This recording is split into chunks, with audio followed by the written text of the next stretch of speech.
Regular meeting of the Palos Verdes Peninsula Unified School District Board of Education. Today is December 9th, 2015. It is 6:45. And Michael, will you lead us in the pledge, please, sir? I pledge allegiance to the flag of the United States of America and to the republic for which it stands, one nation, under God, indivisible, with liberty and justice for all.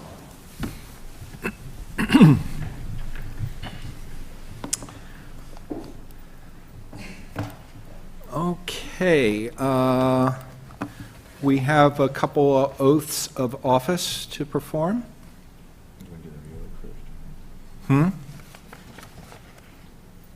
Item E?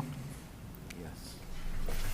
Well, yes, we do. Yes, we'd like to start with, first of all, congratulating both of our board members, but we're going to start with our incumbent, Linda. So, Linda, if you can join me, we'll do the oath.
And we have a speaker to that topic.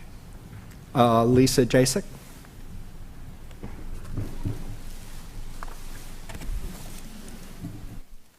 My name is Lisa Jasek, and I just want to thank all four candidates for running. And I want to congratulate Suzanne Seymour and Linda Reed, and I just want to thank you for your commitment to our students and to our community. I really appreciate it, and I know you both are going to be really outstanding leaders for us. So thank you so much.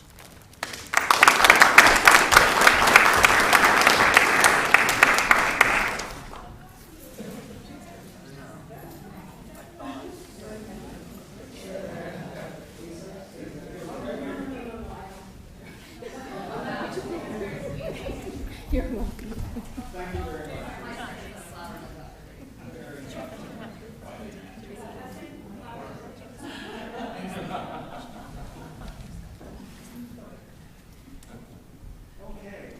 Okay, very good. Let's see, moving over to board member announcements. As you can see, there's a different cast of characters up here. We had our board reorganization at our 5 o'clock start before we went to closed session. Obviously, I'm your board president, Malcolm Sharp. Tony Coladas is the vice president of the board, and the clerk of the board is Linda Reed. And here we are for 2016-17. Let's strap it on, get going. Okay, other business that we took care of in closed session. In closed session, the board took action to approve the suspension without pay for 4 working days of a permanent classified employee employed as a preschool educator. And the roll call vote was 4 ayes, no noes, no abstentions, and 1 absent. Okay, do I have approval of the agenda? So moved. Second. Discussion? All those in favor? Aye. Aye. Opposed? And 1 absent. Next, we have item I-1, approval of the minutes for the November 16, 2015 workshop. Can you do it if I have an abstain? I wasn't there. I only have 2. I don't know if we can make it. We can't do it. We can't do that one. Barbara's not here. Tony wasn't there? Okay, so we'll have to pass on that to another meeting. Okay. Okay. The next is I-2, approval of the regular board meeting from November 18th. And So before we take that, I have a card on that. Joan Davidson? For that same item? Well, it says minutes. Okay. I-2? Hi, and I read the minutes. Your minutes have been reduced to, the best I can call it, are skeleton minutes. It's a bare outline. But on the 18th, the N3 resolution number 11, which is your agreement for energy conservation services with PFMG Solar, you had significant comments from Larry Vanderboss and significant comments from Barbara Lucky, who voted no. Yet none of these comments appear. And I think that's not a transparent way to run the business of the public, because the business you're conducting is the public's business.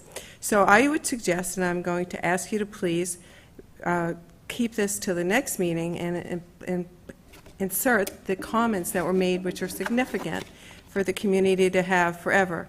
Because this school district is, in 30 days, is discarding air TV meetings. So we'll have no more ways to know what anybody said. You have only a motion and a vote. You have no comments. That's not fair to the public. So RPV has 15 years of air TV meetings, and they have every staff report, everything logged on their internet site. Rolling Hills Estates has 10 years of air TV meetings, and the Palos Verdes School District has 30 days. Something's wrong with that. So I am asking you to please, at least for this one item, insert the reasons, which are significant, for 2 board members.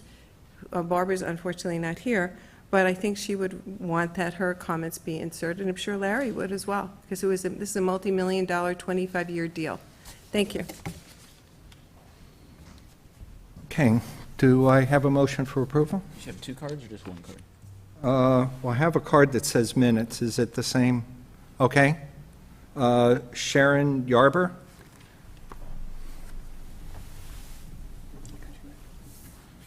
That's what you're there for. Good evening, Sharon Yarber, Rancho Palos Verdes. Further to Joan's comments, I looked at the board bylaws section 9324, and it reads that the minutes shall, which is mandatory, reflect the names of those individuals who comment during the meeting's public comment period, as well as the topics they address. So I started looking at the minutes, and I only took time to go back to June 27th, and your minutes only identify the names of the people who spoke, but there's nothing in there about what the topic was that they addressed. And so you're not complying with your bylaws, and I would suggest that on a go-forward basis you do, and that I would also suggest that you can't approve the minutes from the 18th meeting because they're not in compliance. Thank you.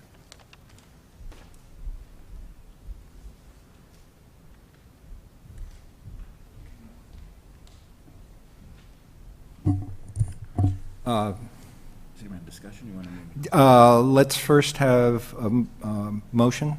I move approval of the minutes as presented. Do I have a second? So you second and then you discuss? Yeah. Okay, yeah, okay. I'll second that. Okay, discussion? So my question is, there were two issues that were brought up. One is that the actual comments aren't included, and I would like to ask, have we ever included the comments along with the votes? I'm looking at. How Jan. far back do you want to go ever? I'll go in my tenure. In my 10 years, no. So that was the first issue that was raised. The second issue was that the topic was not actually addressed. I think there's probably some room for interpretation on whether the topic is referring to the agendized item, that it's very clear what somebody voted on, or if that was the individual topic that somebody might have raised. So moving forward, I actually think it might be an interesting conversation to have about how we address the fact that meetings aren't filmed and available for the public, but in terms of the minutes, it seems like we are sticking to protocol, and we've been doing exactly what I've been doing since I've been on the board. So those are my thoughts. I don't know if others have thoughts. And it is, if you do look at the minutes from that meeting, N1 was the public hearing. So it was the public hearing on the energy services agreement that I'm looking at here. And there is a listing with their city of residence of all those individuals who addressed us on that topic. But I think the point was made that if we're going to have minutes that don't reflect what the person says or the nature of the comments, and we no longer have a way to watch the minutes later, then you don't really know what happened. In preparation for tonight, I watched many hours of our old school board minutes meetings online, as well as lots of other school board meetings all across the country. So, you know, if you read the minutes and go, huh, that was interesting, 3-2 vote, I wonder what happened, and you can go look it up and watch it and take the time to spend 2 hours figuring out what happened, that's one thing.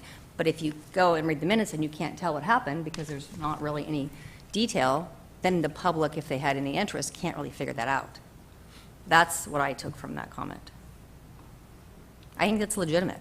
I guess I would say a couple things. One, it's hard, when you're writing what someone said, it's very hard to do that objectively when people are speaking emotionally on an emotional topic. So I'm not sure that's even possible to do. I would need guidance from the staff on understanding how that would work. Trent, I don't want to put you on the spot, but if you could update us at some point on the streaming of the meetings and how that's going for us. May I just comment? No. No. That's, It's I'm public. sorry, I'm speaking right now. Thank you very much. Thank you. If you could update us on where we are with that, so that would help us going forward, not to have the problem that we're just having during these months while.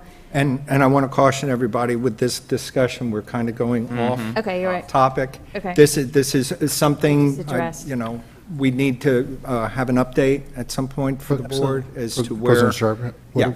how about your suggestion that, I believe I just heard a request to Yeah. have an update, an agendized update at our next board meeting? Is that what I heard? Right, We would be happy to prepare that for you. okay, Perfect. okay, very good. So we have a motion and a second. All those in favor of approving the minutes from the meeting of November 18th? Aye. Aye. Opposed? Have an abstain and an absent. Okay, John? Okay, very good. Okay. Down to me. Report of the superintendent. Thank you. First of all, congratulations to Linda and Suzanne. We're going to do great work together here, and looking forward to it. Just a couple quick updates. Last night was a fun night for the district for a few different reasons. Dr. Culverhouse was able to attend our GATE meeting. I'd like to thank all of the staff who participated, organized that meeting that had, from what was reported, over 300 attendees. Obviously shows the importance of not only the GATE program, but the parent involvement for that program. At the same time, I was in my office hosting a Twitter forum for high school students. It was a little bit of uncharted water. It was our first attempt at it. We had students from Live from 205 who sat in with me during the entire forum. We actually did some interviewing as we were doing the forum. And what I loved about it, it was an opportunity for two-way communication. They asked me questions, some serious, some not serious, and that was just from the reads. So that was good.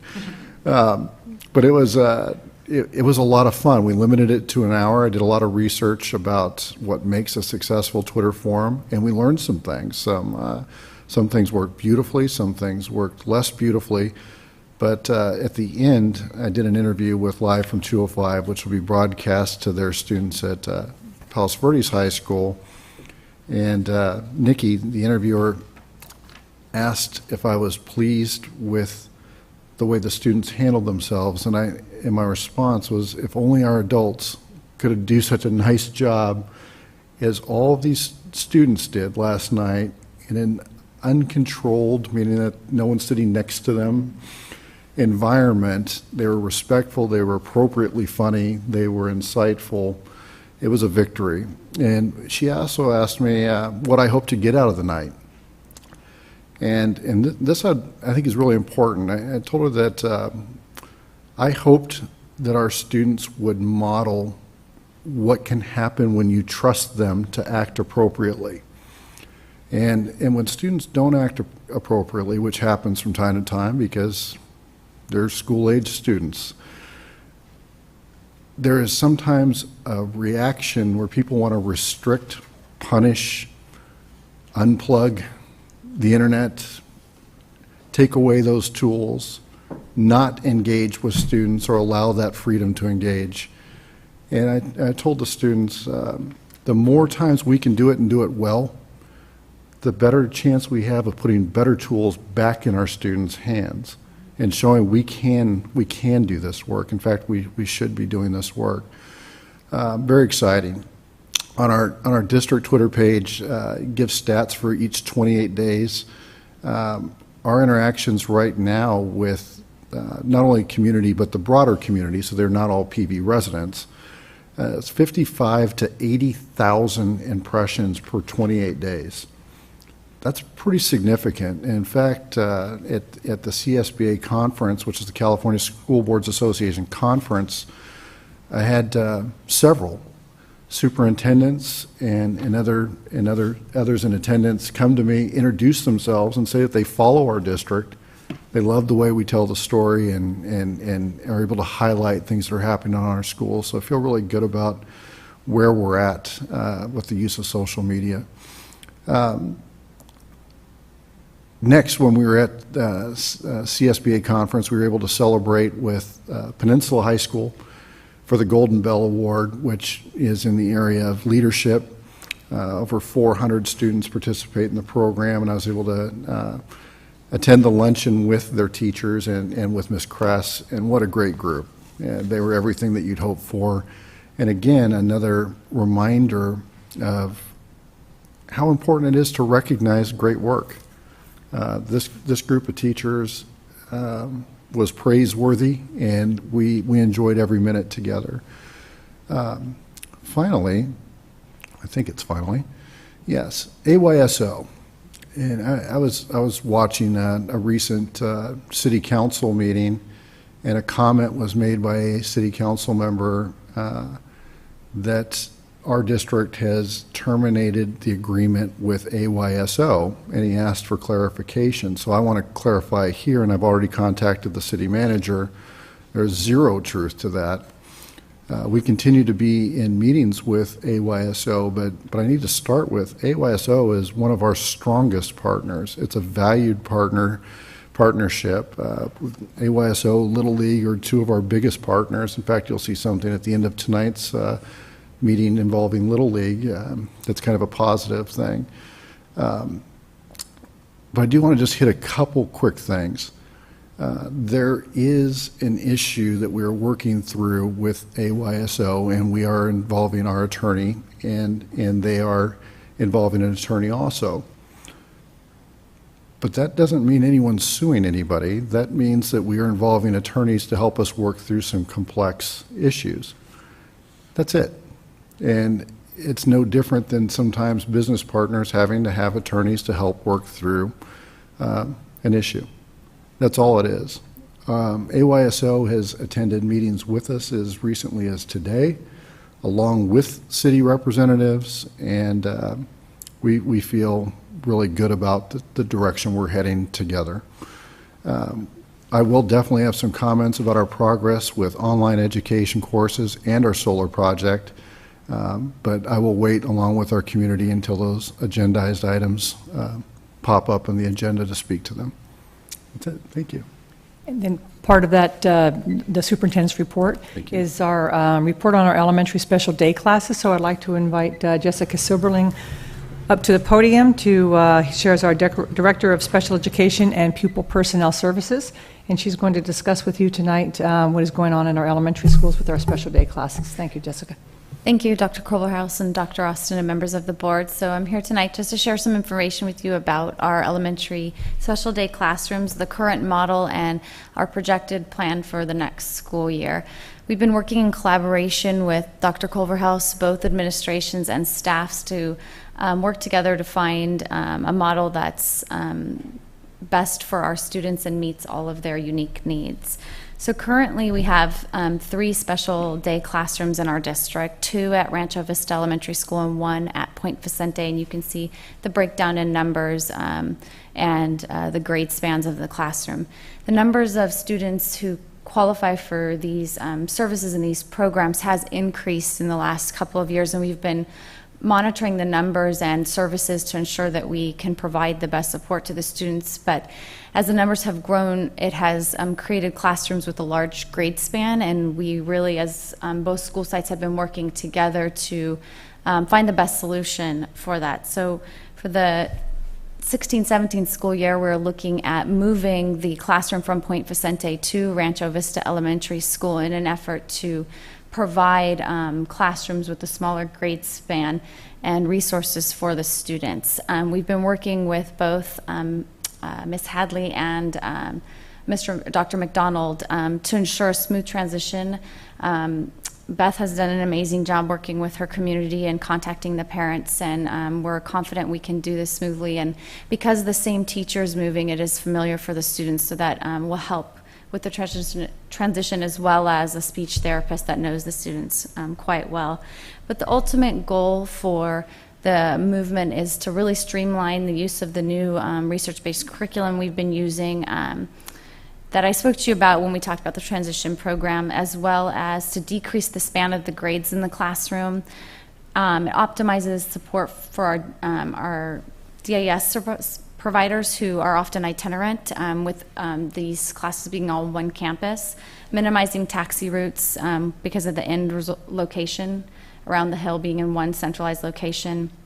And I think the biggest goal for us is to really foster and facilitate collaboration between these SDC teachers. With there only being 3 in the district, it's hard for them to get together when they're on separate campuses, and on one campus it really will enhance. And as we are moving towards this new curriculum, I think this will be an opportunity for them to work together more often, and I think it will streamline the services from TK to 5 in that program.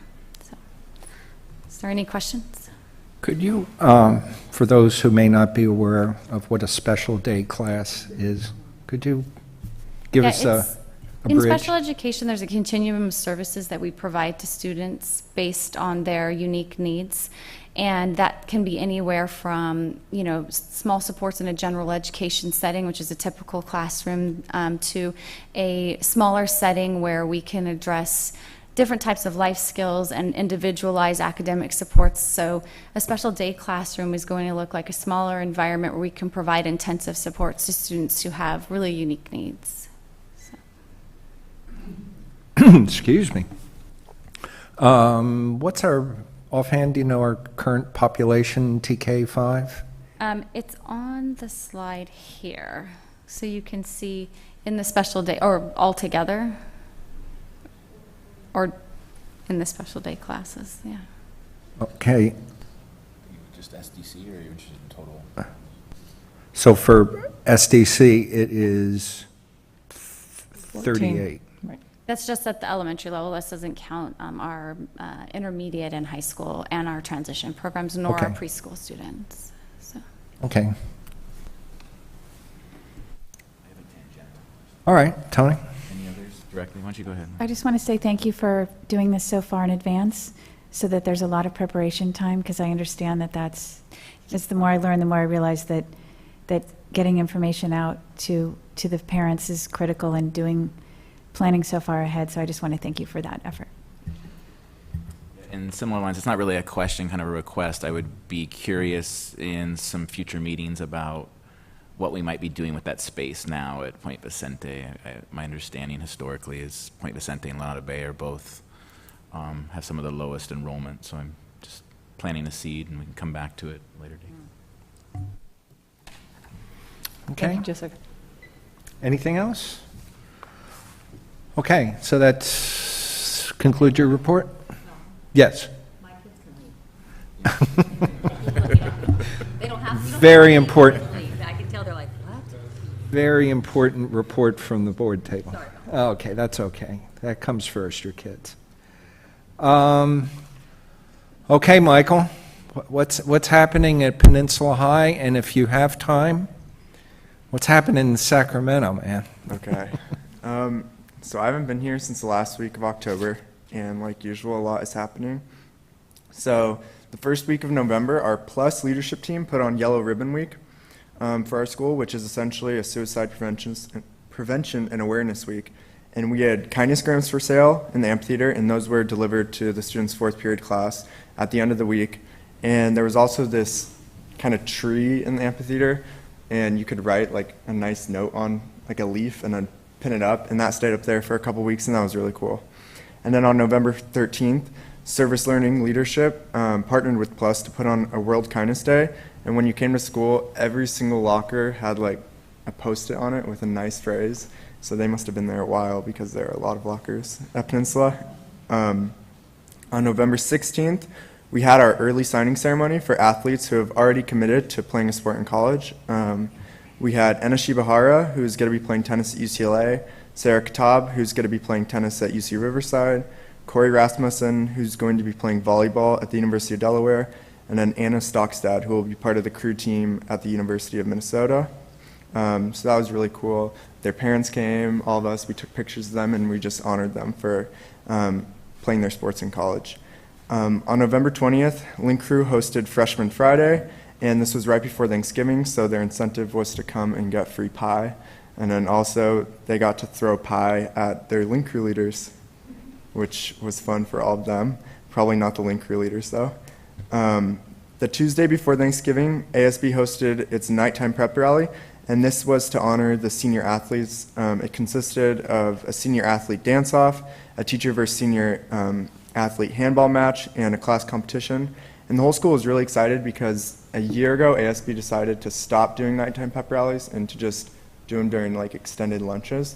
But it kind of felt rushed, so we decided to honor the athletes. We were going to go back to the nighttime pep rally, and since it was right before the Thanksgiving break, there wasn't much homework, so we had a great turnout, and it was a lot of fun.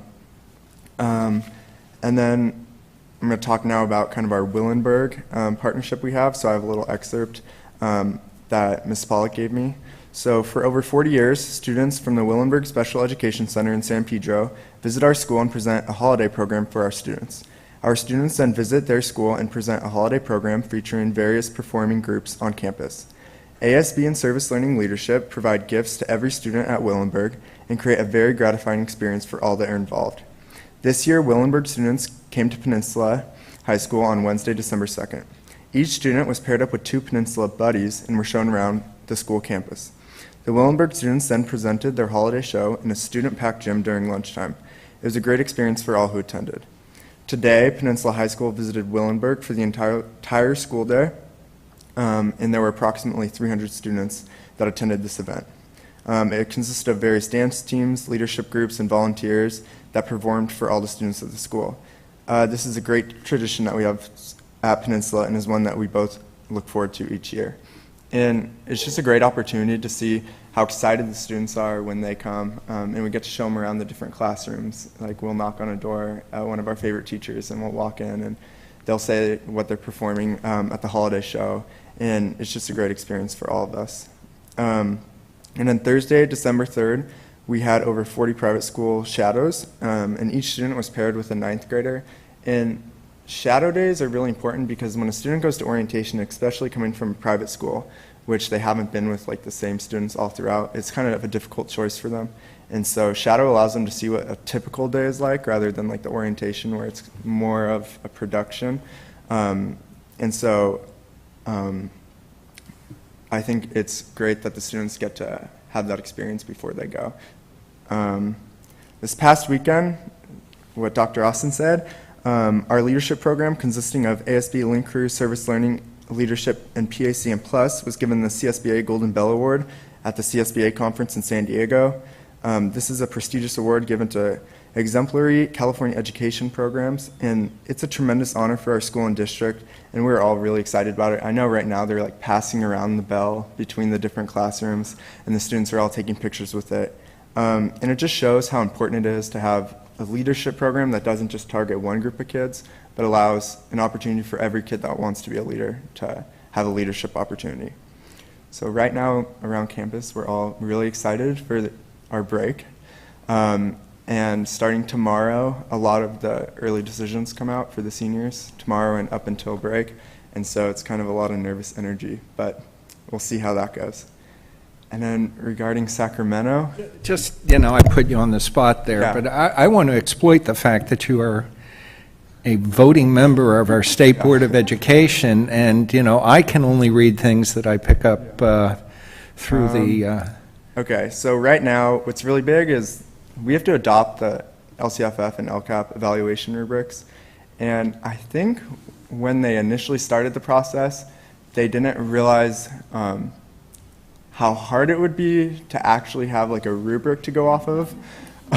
And so right now we're just getting kind of harassed by a bunch of different interest groups because the LCFF was started to kind of help the interest groups, and now they all want like their little piece in there. And so we keep going back and forth and back and forth. And then there's some people that just live and breathe this, and other people like me who it takes me a while to understand what is happening. So, and that's like half the board probably. So this one woman always comes up and gives her report, and we're just like, oh my goodness, what did she just say? Because there's acronyms flying everywhere. But that's our primary goal. There's a lot of things kind of backpiling because we weren't expecting this to take so long. So I know NGSS is kind of getting backlogged. I think it just got pushed until like 2019. We just adopted the timeline. I'm trying to think about what else we're talking about. That's like the main thing. You levied a pretty heavy fine against a group. Was it, who did the SBAC evaluation? Oh, yeah. And they were... I didn't think it was that bad. Spoken like a true board member. 15 million here, 15 there, it starts adding up to real money. Well, they messed up a lot this Yeah. year. So, yeah. Yeah. So hopefully in the future it will not be as bad. It won't be so... But considering how much money they got overall, Yeah. I didn't think it was that bad. Okay. But it was a lot of money.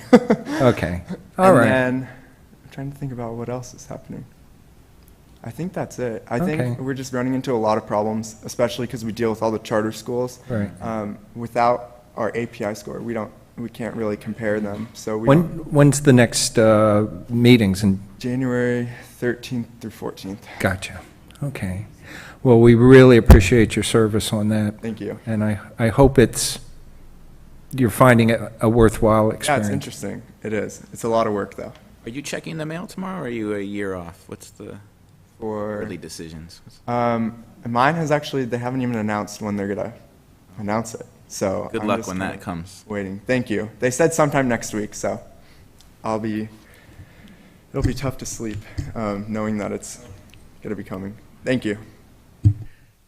Okay, thank you very much. Report of board members. Our representative from SoCal Rock is not with us tonight, so we can pass on that unless Don has anything to report. The only thing I would report is that Barbara and I are both on the budget subcommittee. So there are 3 superintendents on the subcommittee. I'm one of them, also Redondo and Manhattan. And I think for the first time in quite a while, we made some progress. So there's a little light at the end of the tunnel, but there's still some uncertainty, and we're not sure where a couple districts are headed. And everyone is keeping their cards close. So, but I would say definitely some progress, and I'll let Barbara speak more to that when she comes back. I think she has some things to talk about with previous updates. Okay, very good. Technology Advisory Committee, we have nothing to report. Linda, do you have anything of your own to report on any of your activities? I'll be brief. So I attended my very first CSBA convention in San Diego with Dr. Austin, Dr. Culverhouse, Ms. McDonald, and Mr. Sharp. And she was there, sort of, and on our own special convention. And one thing we were told, I went to a new board member orientation with Ms. Seymour, and we were learned a lot of things about how to approach our jobs as school board members. And one thing I learned generally was don't come back from these conventions and start telling the staff all the great things that you learned, because you'll drive them crazy. So I promise I will not do that. But I did attend some really interesting things I tried to learn about things I'm not an expert on at all. I attended some seminars on special education, on some budget issues, on high school athletics, which is really interesting, with the director of the CIF, and facilities. Michael, I hope that your service in Sacramento is encouraging you to go into a career in public service and not discouraging you with all the acronyms and so forth, because I felt the same at this school board thing. There were so many acronyms, and no one ever tells you what they are. And so you have to try to think in your head, okay, what word is that? And it distracts you from the actual information of what they're doing. So, and I also want to congratulate Penn again on their Golden Bell. I attended the site visit when they came and evaluated, and it was really amazing what the kids were doing in all those classes. And you're right, they're all different kinds of kids doing and looking at leadership in really different ways. And I think it's a fantastic program. Report of use of school facilities? Yeah, we haven't met since last time, but I have another request, and that would be, I'm not sure who I'm making this request to, probably to you, Dr. Austin. Clearly we have a new board member. We're going to have to look at the subcommittees. And last time we had gone through this, there were some questions raised about how we approach that. So I just want to make sure that we look into that. And one, I think it's a good time to revisit whether these are the committees, the committees are still needed, or they're still doing their job, or is there a need for more subcommittees, and or I think you have the ability to have an advisory as well. So I'm just kind of putting that request out there. I'm assuming that will happen in January. We'll have to talk about that, so, okay. And I don't have anything to report. Perfect. Okay. Suzanne, say some things. All my water bottles, geez. So, yeah, I'm happy to be here, and I did attend this CSBA meeting for school board members, and it was very interesting. And I think that, when you run for office, you think, I'm going to get there and do a million things. So it's good to, listen to folks and get focused on what you can and can't do.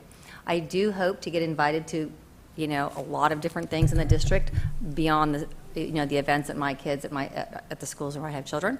So I look forward to getting invitations to attend all kinds of fun things. I did get to go to the pep rally at Penn, because my son told me about 5 minutes before it started to come, which was really fun. And they had about 15 teachers, I'd say, on the teaching team, which was great to see those teachers there late at night, competing against the athletes.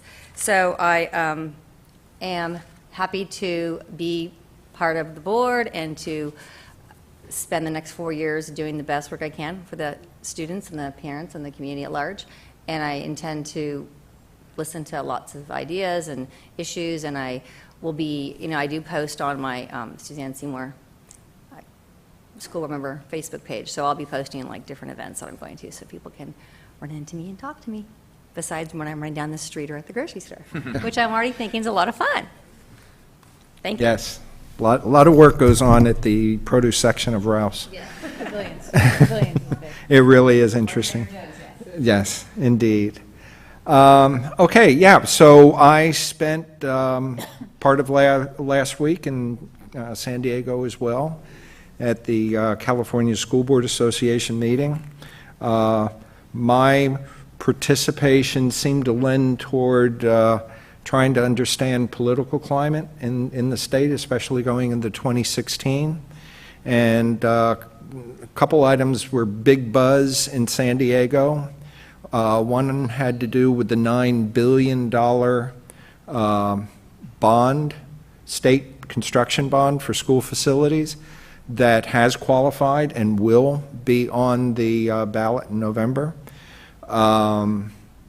Speaking about that ballot, there are somewhere on the order of, I think, 85 initiatives that are in some process. Only 4 have qualified, but there's 85 out there.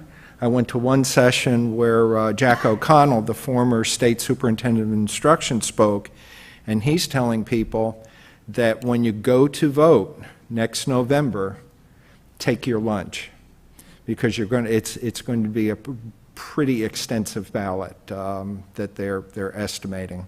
How many of the rest of those initiatives qualify is anyone's guess. But the threshold is low, since the voter turnout for the last gubernatorial, you say it for me.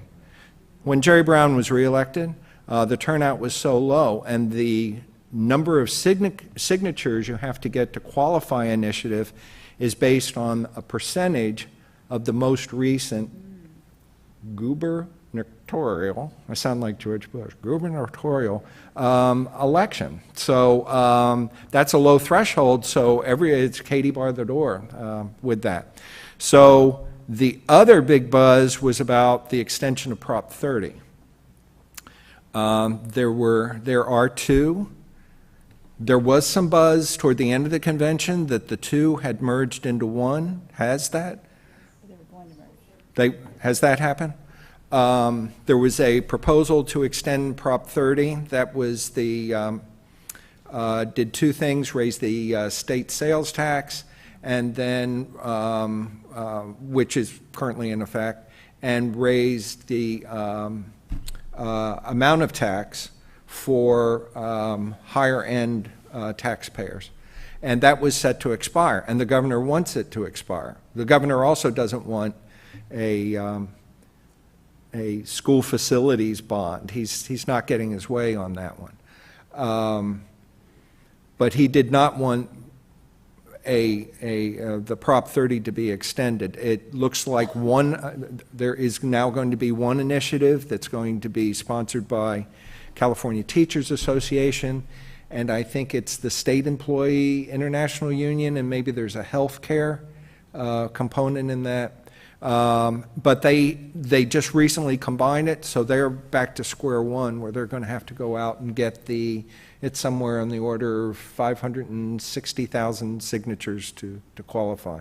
But so there was that political air going on that I seem to latch on to at the convention. It is so worthwhile because you get to network with other school board members from other parts of the state with issues that you'd think that they're in a different state when you start listening to it. I came back from that very appreciative that I'm part of this district in so many ways. Also made a beeline to our friends at the Aries booth, thanking them for their service and thanking them for working well with Trent and Drea. And they gave me a lot of tchotchkes. I guess we had earned our stripes. They gave me lots of air fresheners, so that was great. The CTA. Then on Monday night, the social event of the year, huh, Kathy? Yeah, it was the biannual now. Isn't that how every other year? CTA, and I was there with part of the PVFA group, just to kind of, the president of CTA, they didn't send some schlep down to talk to us. Out at, had a nice dinner, and that was Monday evening, so enjoyed my time with our folks there, and kind of getting ready for the holiday, so. Okay, enough. Moving right along. We are now moving to public comment on non-agenda items.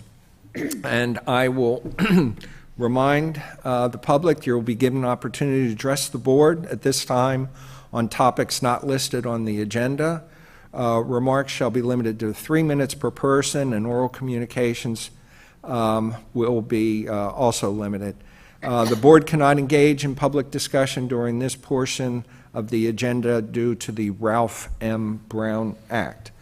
And non-agenda public comments, Joan Davidson.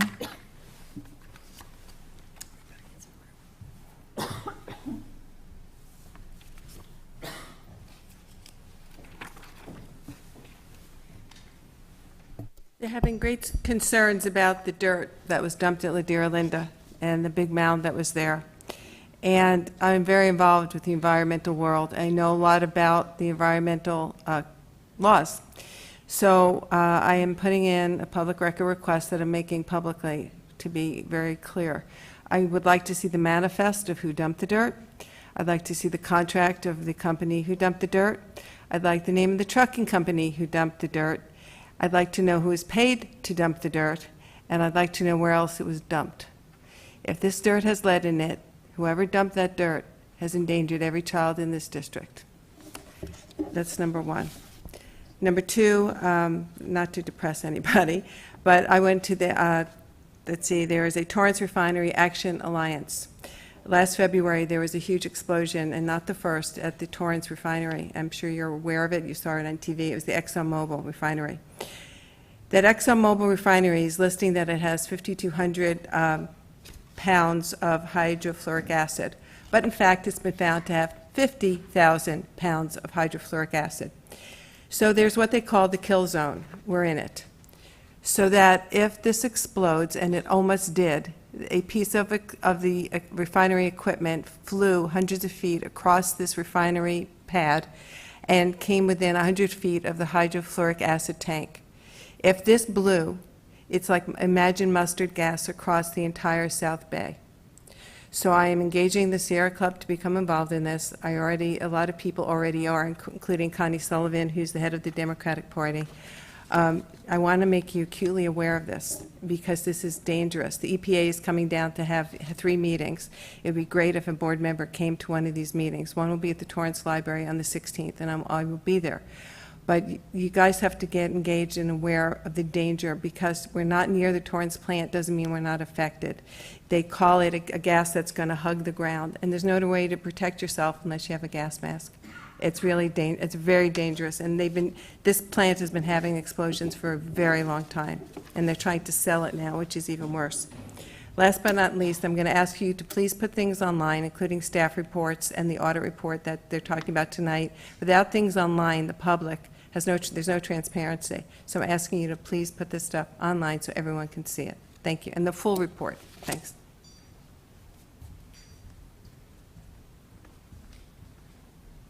Okay. Sharon Yarber.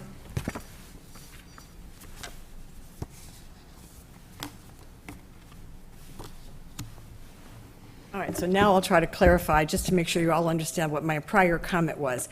It's that the minutes are to reflect when people get up to speak at the public comments for items not on the agenda, you simply disclose what the topic was that they raised. That way, anybody looking at the minutes can see what kinds of concerns, issues, whatever residents and parents are bringing to the attention of the board, and then you can keep track of whether the board is responding or acting to those. It's not calling for detailed information. But it does make you wonder why the school district is destroying the DVDs after only 30 days, making it really impossible. And that does not the kind of, I know it's the new board policy, and I know that legally you can do it, but just because you can do something legally doesn't necessarily mean it is a good decision, and I don't think it engenders trust and confidence in the community.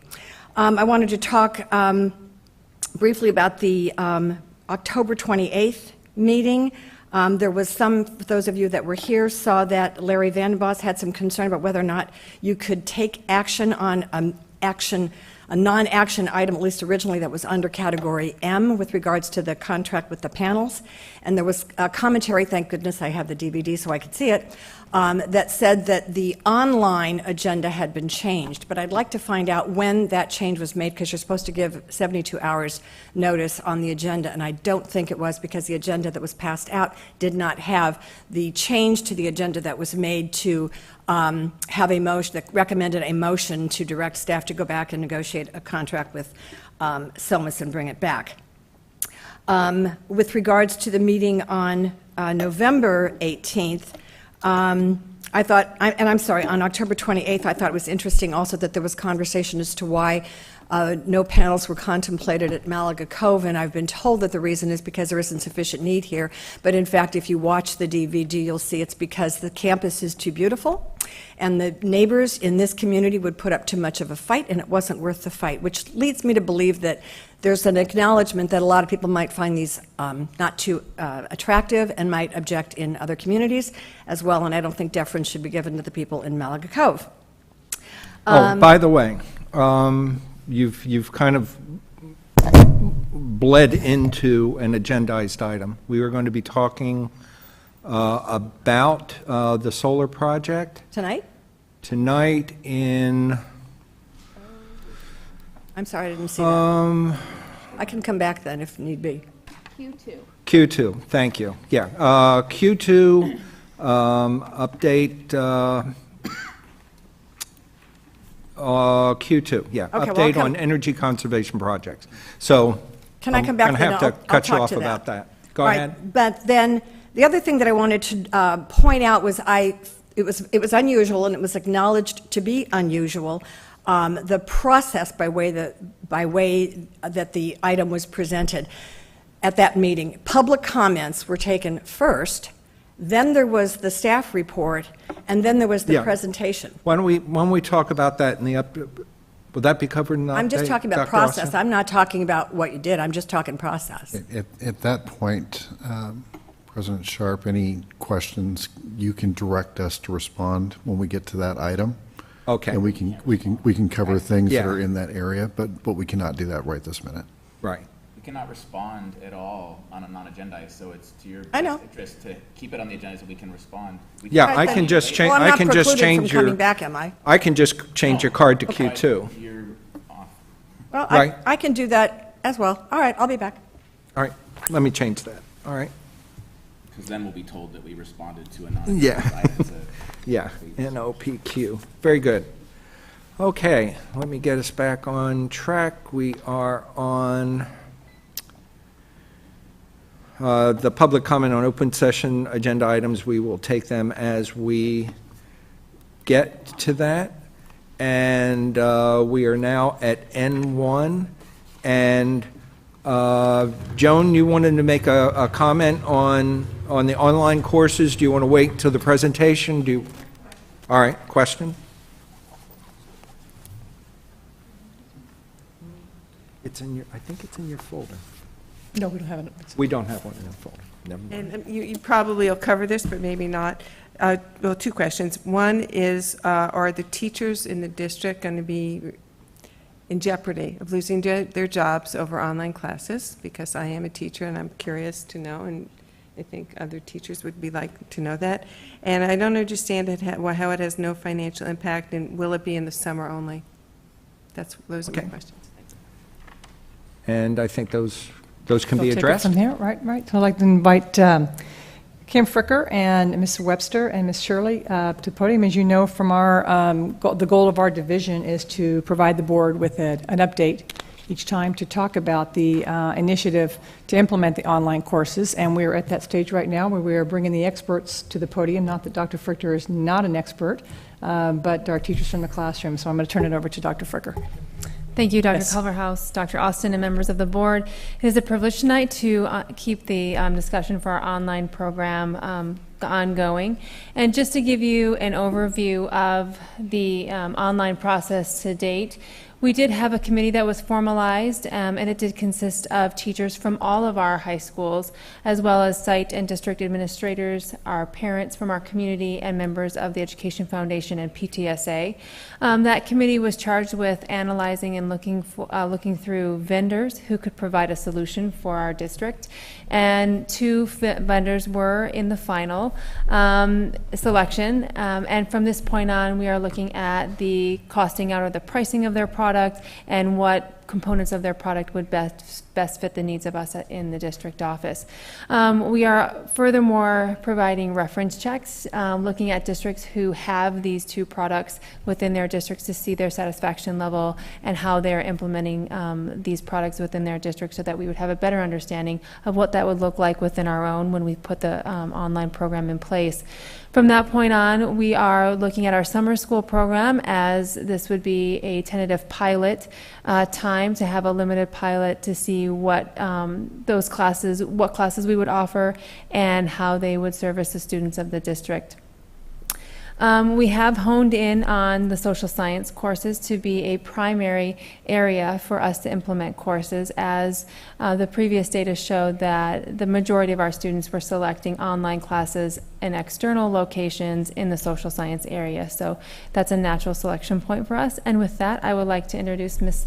Webster as she can speak on behalf of the social science department. Hi, I'm Mindy Webster, and I teach world history and ethics at Peninsula High School. I just want to say it was fantastic to be a part of this committee, and it was wonderful to be able to go through and look at all the vendors and evaluate all of them. So our top 2 choices were fuel and ingenuity. So those were the top 2 that we felt were the best suited for our district. And so when looking at the different vendors, we wanted to look at the rigor that they offered our students, because in this school district, we wanted to make sure that the level was appropriate for our students. And with that, one of the vendors had, teachers had the ability to customize the content, and we felt that that was sort of key to establishing a class with a high enough rigor for our students. And that was something that we really wanted to look at. And in addition to that, another feature that I really liked with one of the vendors was the ability to create chat rooms with students. And you can give certain students a topic and put them in a chat room, and you monitor what's going on, and they can solve an issue together, they can collaborate, and it was fantastic. It was more like a classroom setting than a lot of the other vendors, and that was, a fantastic aspect that I felt. And you can also establish office hours. So I can say, I'm available Monday from 5 to 7 in this chat room. I will be here. If you have any questions about the material, come and talk to me. I'm here for you. So you can work back and forth with individual students and address needs. And again, it was so fantastic to be a part of this. And I'm excited for, the next step. And with that, I want to turn this over to Michelle from PV High, who will add her take. Hi, I'm Michelle Shirley. I'm a science teacher at Palos Verdes High School, and I too am very excited to be a part of this online course committee. Last month I had the opportunity to evaluate 4 different online course vendors, and they all had varied instructional quality, but 2 of them really stood out. They had foundational components that I know that we can customize and make it a viable option for PV standard courses. I really truly believe that with the teachers here and time of development, we could do that. Something that did stand out to me, I always go in with a critical eye about assessments. All of them did offer some kind of computer-based multiple choice assessment, but 2 of them really stood out in their alternative forms of assessment. that did require teacher evaluation. So I like that because it mimicked my face-to-face instructional strategy style, that when I finish a unit, I do give an assessment that does have a multiple choice and free response component, and some of these vendors did offer similar assessment styles. Also, another plus when going through the vendors, I had no problem with any of the interfaces. I worked both with the Mac and PC, but one of them had a Blackboard interface, which was very easy to maneuver from a student side and a teacher side. And as a recent graduate of an administrative program at Long Beach State, I'm familiar that the CSU schools are using that same Blackboard interface, which is another, I think, plus that we're getting our students ready by showing them how to use this kind of interface and preparing them. When you talk about the Blackboard interface, is that like the Blackboard management system? Yes, Yes. it looks very, it looks. I mean, Blackboard like the company. Yes, it looks Okay. very identical. It works identical to Blackboard course management. But overall, I am super excited about the online course offering, and I'm more excited that we're trying to control it in-house because it will allow us to control the quality and ensure that these online courses are at the same standard of rigor that we have in our face-to-face instruction. And I'm really excited to be a part of this. Thank you. Kim. Thank you, Michelle. Our next steps in this process is to send out the surveys. They will be going to our students, our parents, and our staff just to gain input from a wide variety of our stakeholders about the process, about their interest in the process, and where they want the process to go. And those surveys will be in conjunction with our LCAP survey that will be out in January and in February. In addition, we are looking at policy revision. We've reviewed the current board policies, and we're gathering a lot of information as to what are those critical components that we need to be putting into those surveys to speak to the online platform. And it is our mission to hire our own teachers and really use our own expertise in-house to support this platform, as we are going to discuss that with PVFA in the future months. So with that, do you have any additional questions? Questions that our speaker asked? Okay, first of all, the financial impact, there is no financial impact because of this presentation. So that's why there says no financial impact. Yes, there will clearly be a financial impact if we move forward at some point, but not tonight. That's Okay. Hopefully a positive one. Well, there are a couple things. We're going to look at it not as a impact in a negative way, but an investment in bringing our own students back to our district. The other piece of that, and this is really important to understand, we don't intend to lose teaching jobs. We intend to bring those jobs back to our district so that the same students who are taking online courses somewhere else from teachers not from our district will be taking them here from our teachers in our district under our quality control. Was from talking to teacher, I can't remember which high school he was from, but that this would actually save sections. He kept mentioning it in terms of sections, that sections of kids were leaving to go somewhere else, and now those sections will be here, however that works out. So it actually adds sections for our teachers. Am I understanding that right? Yeah, for example, with a class size average of 34-1, a teacher would see 170 students over a 5-period day. So if we had 170 students taking courses through the district's online program rather than taking them elsewhere, that would in effect provide 1.0 full-time equivalent teaching position than we would otherwise have. And social sciences, almost all. Okay. So this is, question? Oh, I have a question, yes. Yeah, I'm sorry. So is this for summer, or is this for all year round? I mean, do we have a lot of children taking some, online courses now during the school year?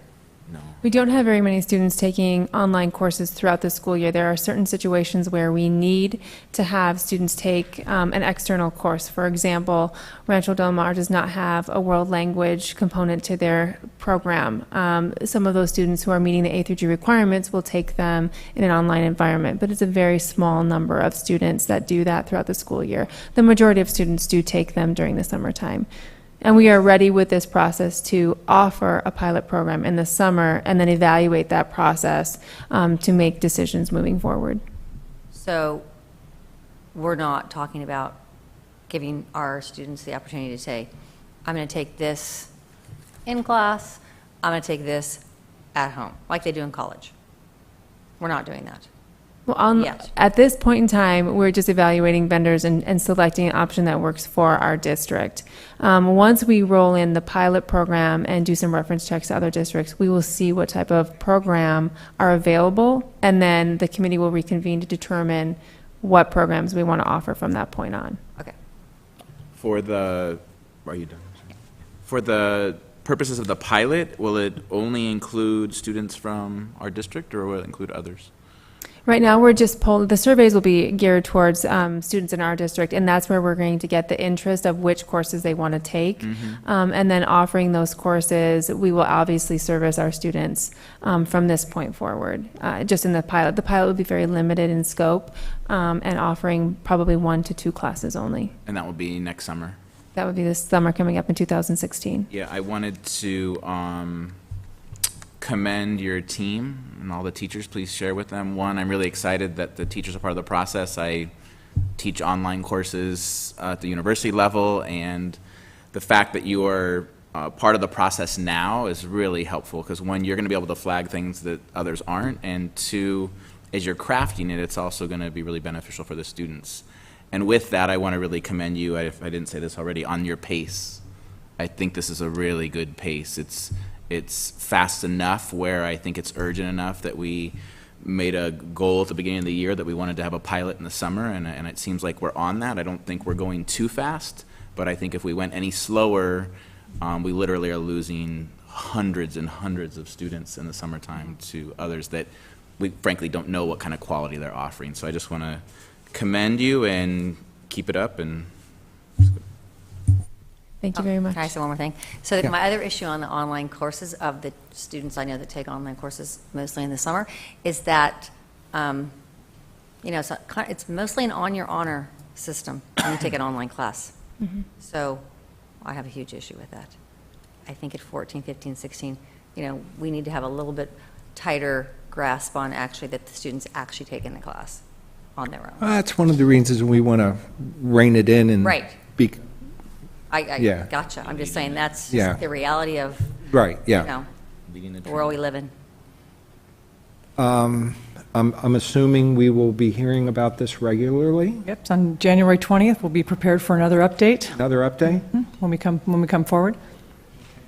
Well, I want to thank you, too, for coming out tonight for a fun evening, and And I'd also like to just thank Mrs. Weber and Mrs. Shirley, because this is something that, teaching all day and being on stage all day and then taking your time, not just tonight of coming to the board to do the presentation.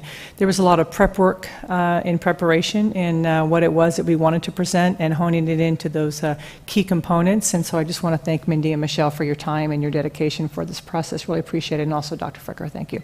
Thank you very much. And you're welcome to stay. We're doing budget and policy later. Please go. Just go.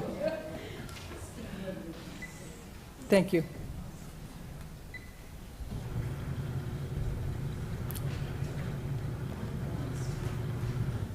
all right. 01, revisions to board policies, administrative regs, presented for a first reading. Any kind of direction we need on this? These are all things that have been originally initially covered in one of our budget workshops, so. Policy workshops, what did I say? Budget. Well, that's because she just said budget and planted that seed in me, and I'm looking at our auditor back there, and I appreciate your patience.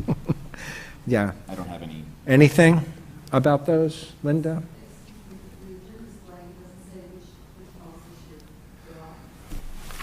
Okay. Well, yeah, the printed one just has, the online ones, let me just, can I read you the ARs? Yeah, because they're online, they are not in the printed one. Yeah. The only online one? Yeah, they are listed under the online ones. There's some discrepancies and differences between the online agenda and the printed agenda. Okay. Okay, and you're good? Okay. Good? Yes, sir. Okay. All right, now we will move on to item P, budget. And now I can invite our auditor, please. Yes. The first reading? I just see presented for discussion and We direction. give direction to move forward? Move to a second. Okay. Yes, sir. I'd like to introduce our very patient auditor, Royce Townsend with Vavrinick Trine and Company. He is going to present the district's 2014-15 financial audit, our district-wide financial audit, as well as our Measure M audit. Good evening. Pleasure to be here. What is being presented this evening? Generally, with the regular audit, we have two components to this. One would be what we call the Statement of Auditing Standard 114 letter, and this is a required communication with those charged with governance yourself. And, of course, the audited financial statements. And there's three specific areas in the audited financial statements for a district your size, and that would be the financial statements.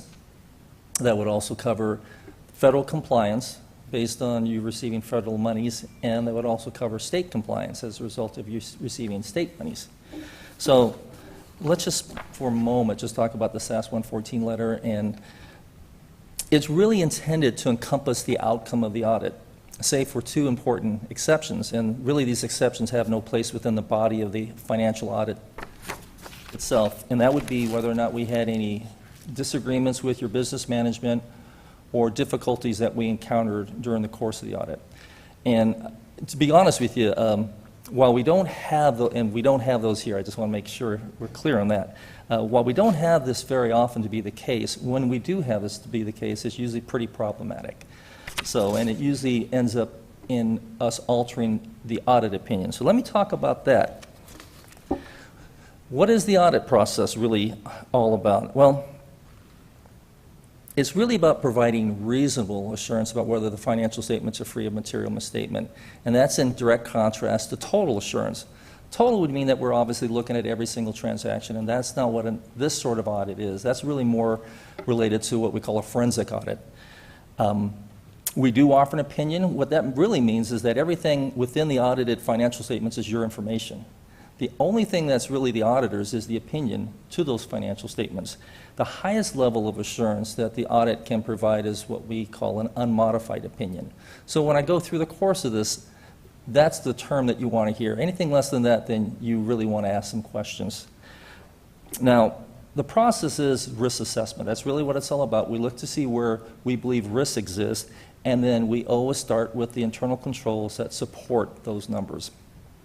We're poking holes at it all the time. We use a sampling methodology in determining whatever transactions we're looking at.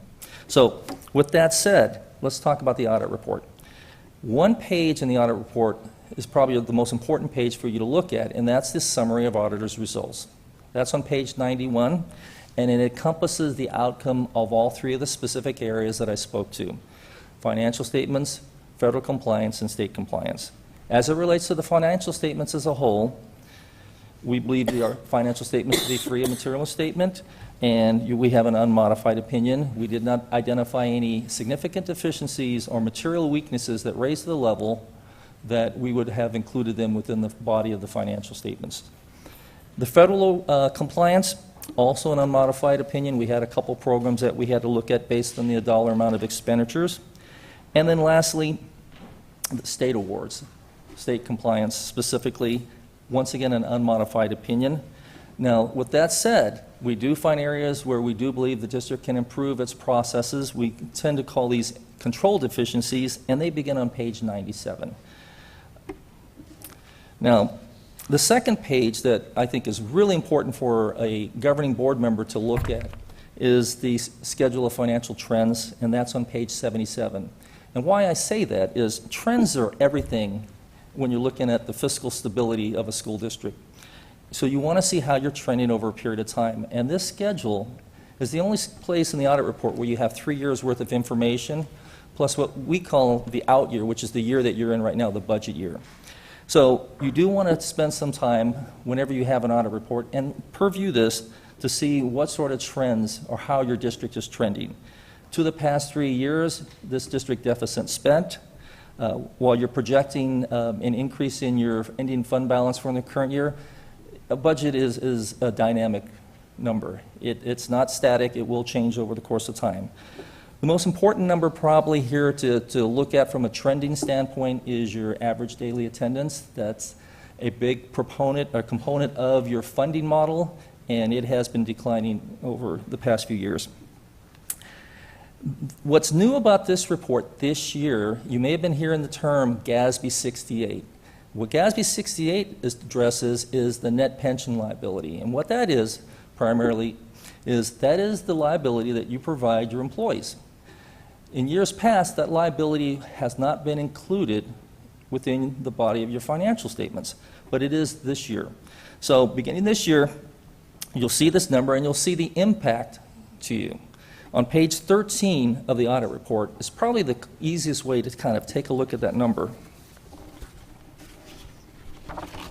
And if you look toward the bottom of that page, you'll see aggregate net pension liability. And as you see, that's over $79 million. So what that has done is you'll have to turn to the next page to see what we call your net position for this type of financial statement. And you'll see that the bottom line number, your total net position, is actually negative. And your unrestricted net position is likewise negative, and it's a direct result of not only the net pension liability number, but all the other new accounts associated with GASB 68. Now, I'll also share with you that the position that you're looking at is not uncommon to all of the school districts that we're looking at right now, because this is the first year that that number is actually being reported. There's some general accounting that goes along with this new requirement. One has to do with what we call the on-behalf payment. The state actually contributes some money to the CalSTRS plan on behalf of the school district, and so the school districts are now required to account for that. Now, generally, that has not been the case. You're actually one of the few school districts that actually did this properly, so I'll commend you on that. That's, yeah, and most of them haven't done that. I'm sorry? Can you repeat that? You're one of the few that actually posted it, and you'll have to post that on an ongoing basis, which means not only will you post it at the end of the year for your financial statements, but you'll have to post it on a budgetary basis as well. It's a requirement as a result of the new GASB. But the other aspect to this that will significantly impact you is that now that the obligation is on your books, you're going to have to start addressing the fact that a large component to it is unfunded. And so the state has already made drastic changes to the rate structure on an ongoing basis. So you'll already see the increase in the charges to fund this program, and that'll increase, I believe, up to 19% for CalSTRS over the next few years. So it will take, it's unfortunately, the new funding model really doesn't account for the fact that you have these additional expenditures that you have to address. But hopefully over time, because there'll be an increase in the actual contributions, we'll actually see that net pension liability start coming down a little bit, meaning that over a period of time, hopefully it will be funded a bit more than it has been in the past. And that was really the biggest. Are you saying you're being optimistic that the state will take back some of the burden? Absolutely. And that's a great question. So let me. I could have used you last week in San Diego. Maybe you were down there. I saw your company booth, but. Right. On page 56, so that's a really great question.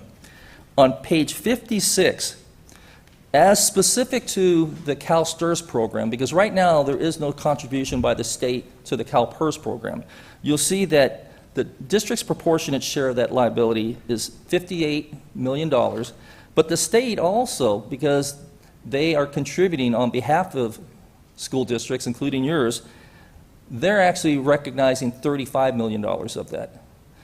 So on your financials, we're only recognizing the 58 because that's your liability. On the state's books, they actually have a liability for $35 million specific to your employees. So they are actually sharing a part of that burden. But the question was that you are anticipating that they are going to increase their share of their. I don't know if it's picking it up. That changes every year, that on So behalf. we won't. Yeah, that on behalf percentage. So it changes annually. And to be honest with you, I don't really understand the calculation for it. I don't know it. They might not either, actually. Yeah, but it has always been, for the past 10 years, it's always been in around the 5% range, and I think this year it was like 5.659%. Make sure we're talking about the same thing, and Kathy, you help me understand this at some point. We're talking about that sloping line that, at least in San Diego, is talked about, is going to more than gobble up making districts whole through the LCFF, which indeed will take us to a 2008 funding level. But are we talking about the same thing? It's related, but you're talking about the fact that the district is going to have to, over the next several years, contribute more and more on behalf of each employee for their STRS and for their PERS. He's also referring to the on-behalf contribution, which is yet another factor. Another component to that calculation of the liability. Okay. Can I ask you Two distinct pieces, yes. Can I ask you one question? Because a couple of us are doing this for the first Sure. time. So on page 8, what I don't understand is Did you say said- page 8? Yeah, so you have the liabilities going up, which I have you understanding, but it looks like it's gone down from 2014 to 15. So my Yes. question I was going to ask you today, Lydia, was just why, if Why it's has it- going up, why is it going down from 2014? That's a really good question for your first audit question. It really is. So let me point that out. This calculation for this liability is different because school districts are in what we call a cost-sharing pool. You don't have a pool that's distinctive to yours. So what has to happen and what is being allowed by the Governmental Accounting Standards Board in coming up with this calculation is annually, every year, they'll look at your contribution in comparison to all of the school district's contribution and the state's as well. And then whatever that factor is, that's what drives your net pension liability. So there's somewhat, the point here I'm making is there's somewhat of a lack of precision to this because, once again, yours isn't being looked at individually. So that's part of the reason why you see a big drop. But the second part of it is that the increased contributions have already been taken effect. So the third part of that is that this is an actuarially driven number.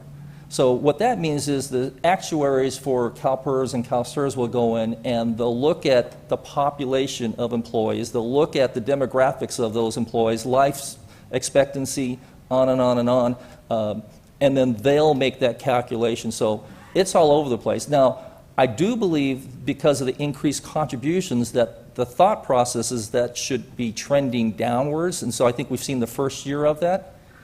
We're expecting to trend downwards, especially if the contributions are increasing. But with that said, there's no reason why it couldn't climb back up. Yeah, there's a lot of variables to it, and we're really, the biggest part of that is the actuarial process. That's their role in this. Oh, no problem. So if that really kind of concludes my presentation as it relates to the financial statements, and if you have any other questions, I'm happy to address that before I move into Measure M. I move approval that we accept the audit report as presented.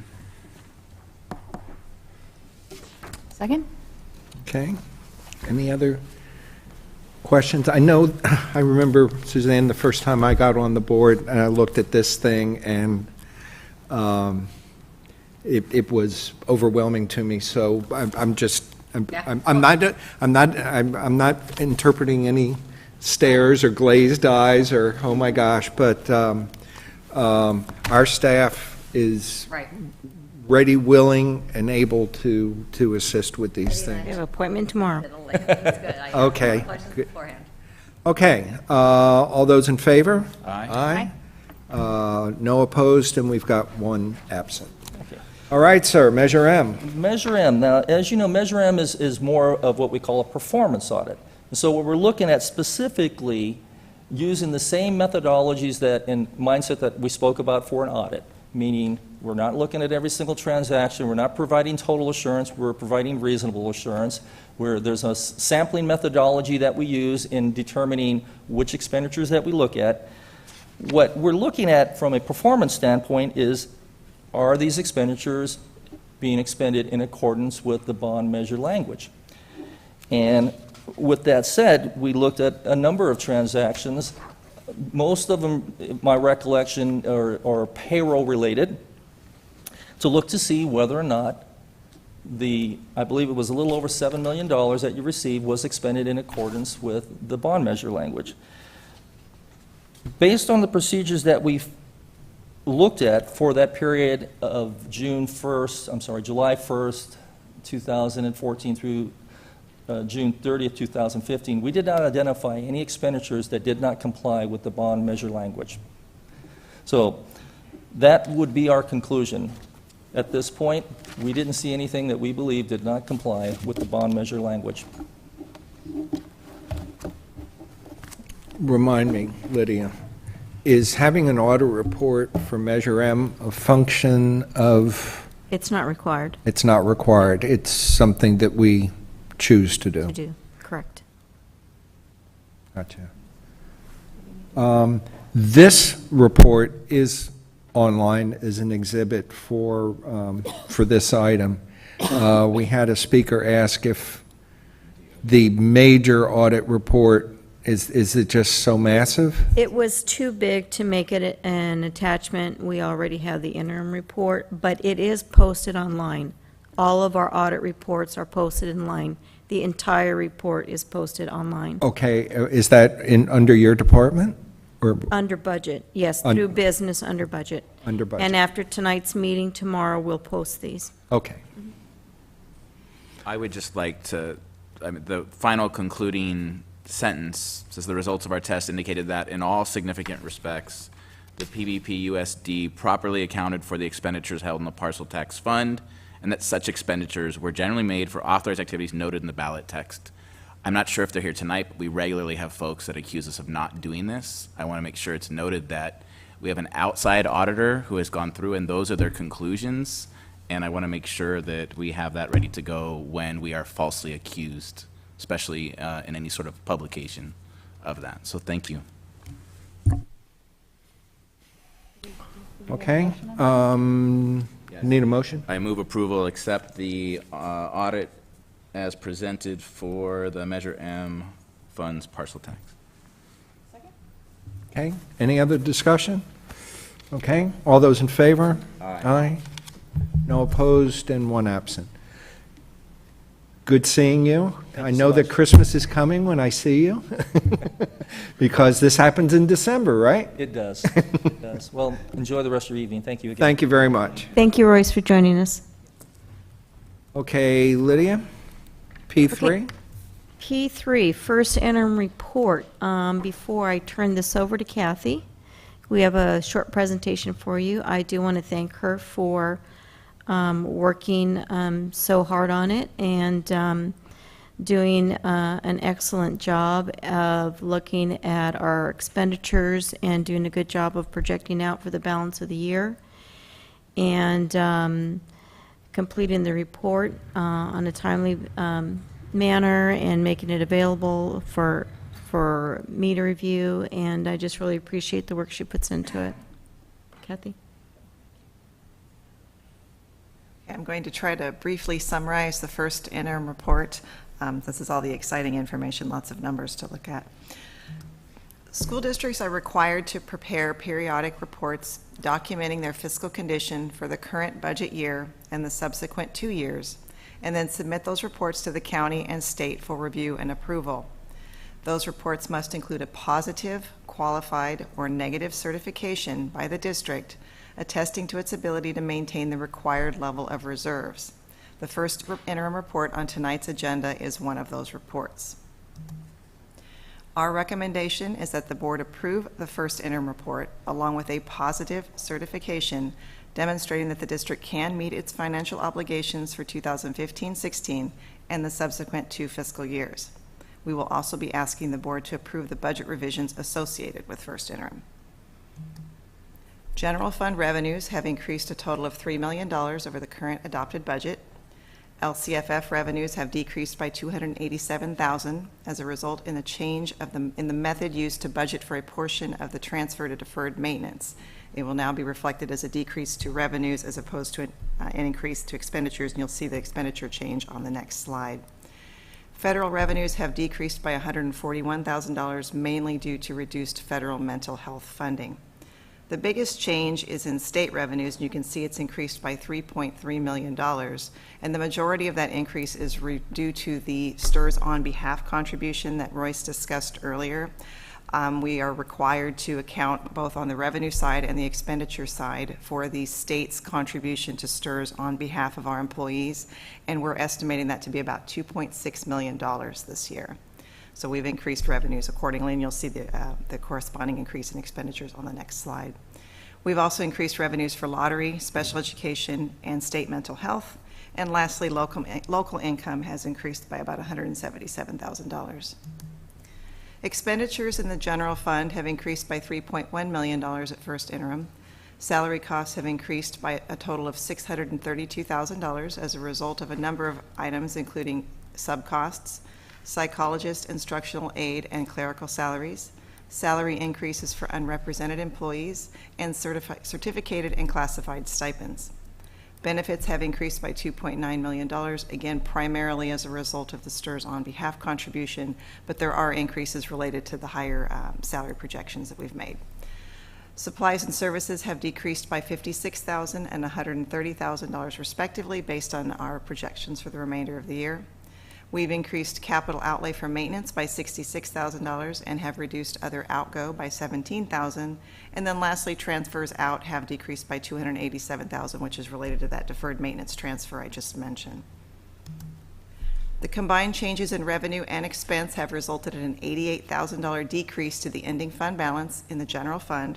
So our ending fund balance is projected to be approximately $10.6 million at the end of 2015-16. That $10.6 million balance is made up of our non-spendable items, which are revolving cash and inventory. It also includes the district's required 3% reserve, the restricted balance for the educator effectiveness funds, and lastly, the assigned balance, which is composed mainly of the one-time discretionary funds. The majority of the $106,000 increase in this 3% reserve amount is again a result of that STRS on behalf contribution, because while the revenues and expenses that we post for that do net to zero and they have no impact on the bottom line, the fact that we're increasing our expenditures does in turn increase our 3% reserve requirement, because that is calculated based on our total expenditures. Our restricted balance has increased by $862,000 because those educator effectiveness funds are now considered restricted, whereas previously they were included in our assigned balance. So the change in the increase in the reserve amount combined with the change to the educator effectiveness funds make up the majority of the $1 million decrease you see in the assigned balance. These are some of the assumptions that we've used to prepare our multi-year projections. We've calculated our LCFF revenues based on information provided by LACO. We've projected cost of living increases for both years, as well as gap funding increases of just over 35% in each year, again, based on direction from LACO. We've projected lottery revenue at $181 per ADA, and we've increased expenditures in both years by CPI. We've also increased annual salary expenses by step and column and have budgeted for the projected rate increases for CalSTRS and CalPERS. This slide summarizes our multi-year projections for 2016-17 and 2017-18. We are projecting that the general fund ending fund balance will decrease by $1.1 million in 2016-17 and by $183,000 in 2017-18 for a final ending balance of $9.3 million. We're still setting aside the educator effectiveness funds and the restricted balance and the unused one-time discretionary funds in the assigned balance. There are a few important budget-related dates coming up between now and the end of 2015-16. The governor will release his proposed 2016-17 budget in January. Then we'll be attending the school services workshop as well as the capital advisors workshop shortly thereafter. Any certificated layoff notices are due by March 15th. Classified layoff notices need to be issued 60 days in advance. We'll be presenting the second interim report to the board in mid-March. In April, we'll be finalizing our P2 ADA calculations. And then in May, the governor releases the May revise. And then lastly, the district will adopt its budget on June 22nd of 2016. So that summarizes our first interim report. So if any of you have any questions. Great. Can you go back? I think it was to page 6. Actually, 7 will. The other way? This one? So my question is, with this, it sounds like it's a new reporting, right, in terms of the on behalf. And is let's just talk about the $1 million in the bottom right corner. Is it a new $1 million that we're going to have to deficit spend because the 3% bumped up when the reporting shifted? Or is it really, it just looks as though it's a $1 million deficit because of the way in which we're forced to report? Of that $1 million, $862,000 of it is just shifted to the restricted fund. It used to be in the assigned balance, and now it's restricted. Is that dollar a real number? Which one? The dollar.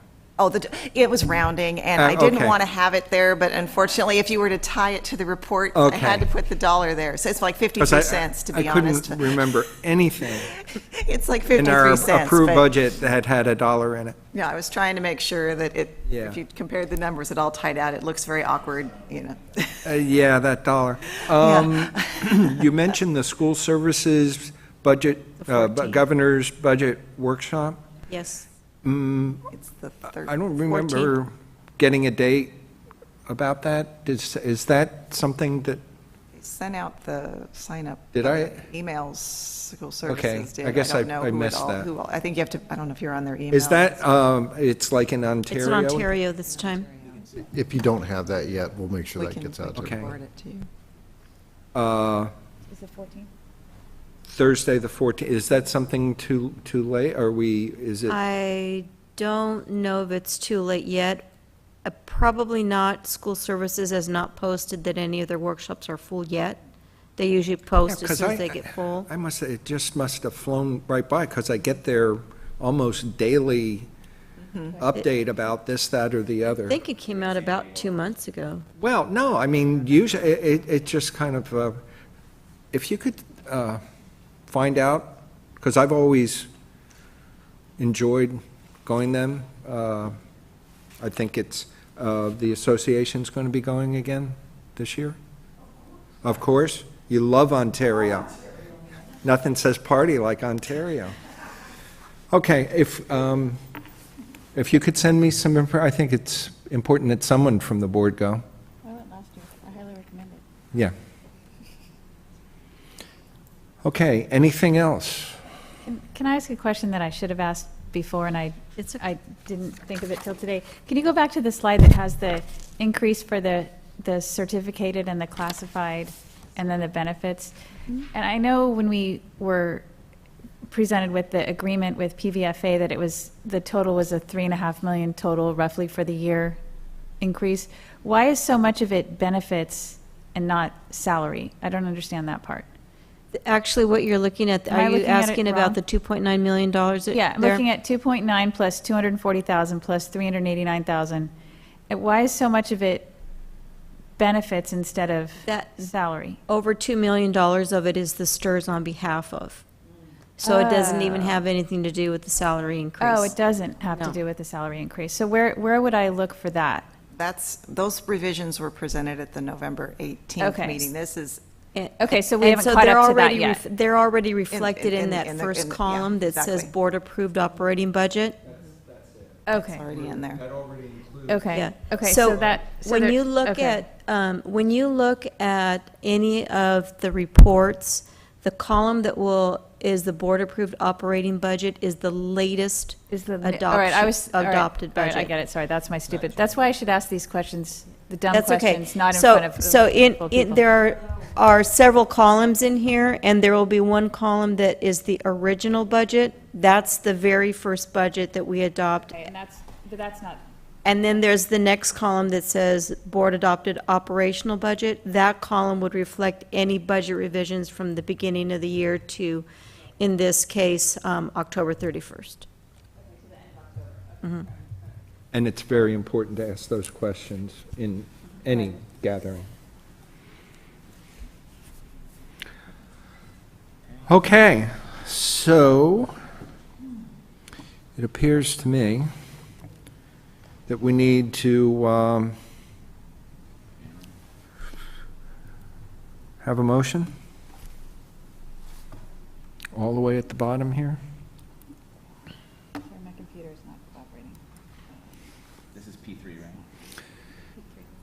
P3. Yeah, I move that the board certify that the district will be able to meet its financial obligations for the 2015-16 fiscal year and subsequent to fiscal year. Do I have a second? Second. Okay. Any other discussion for staff or anybody else? Are we good? Okay, all in favor? Aye. All in favor? Yeah, Aye. None, okay. None opposed and one absent. Next item. This is a busy board, I can tell. P and 5, in the past, the board has taken action on these items together. Okay. These two budget revisions are tied to the first interim. P4 is for the unrestricted general fund, and P5 is for the restricted general fund. If the board has any questions, we'd be happy to answer them. And what accounts for those revisions are covered in the current consideration, so it's well spelled out there. Have any questions for staff? No, but why don't we take them separately, just because there's so much there. Okay. P4 for, I move that the board approve the budget summary BA 013 and related cash transfers to the unrestricted general fund 1.1 by decreasing budgeted revenues and transfers in by $944,288 and by increasing budgeted expenses and transfers out by $6,444 for a decrease to the ending fund balance of $900,050 950. and $732. We have a second? Okay. Any other discussion? You good, Linda? No, I'm good, yeah. Okay. All those in favor? Aye. Aye. No opposed and one absent. All right, P5? I move that the board approve the budget summary BA 014 and related cash transfers to the restricted general fund of 1.3 by increasing budgeted revenues and transfers in by $4,119,701 and by increasing budgeted expenses and transfers out by $3,256,885 for an increase to the ending fund balance of $800,062,816. I'll second it. You make the motion. Do you have a second? No, Suzanne just seconded. Oh, you did? Yes. Gotcha. Second. All right. Any other discussion? Okay. All in favor? Aye. Aye. Okay. You guys better make a move on P6. That's right. P6. And P6 is our routine budget revision that we have to budget revenues and appropriate expenditures for site gifting that was received for the period. Okay. All right. I will move that the board approve budget summary BA 015 and related cash transfers for the unrestricted general fund 1.1 by increasing the budgeted revenues and expenses by $230,000 to $258 with no change to the ending fund balance. Do I have a second? Second. I actually have a question. All right, discussion? I have a request, lots of requests tonight. I will look at you, Lydia, here.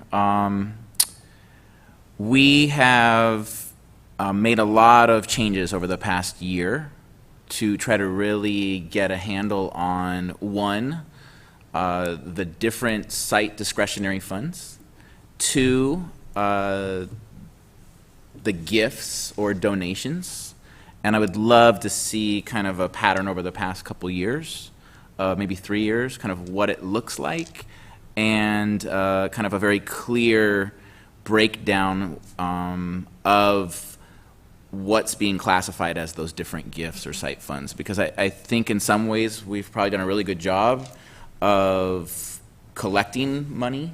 I'm not quite sure if, do fees come under this as well? We can do Meaning that, but our- that's exactly what I wanted to bring up. Sure.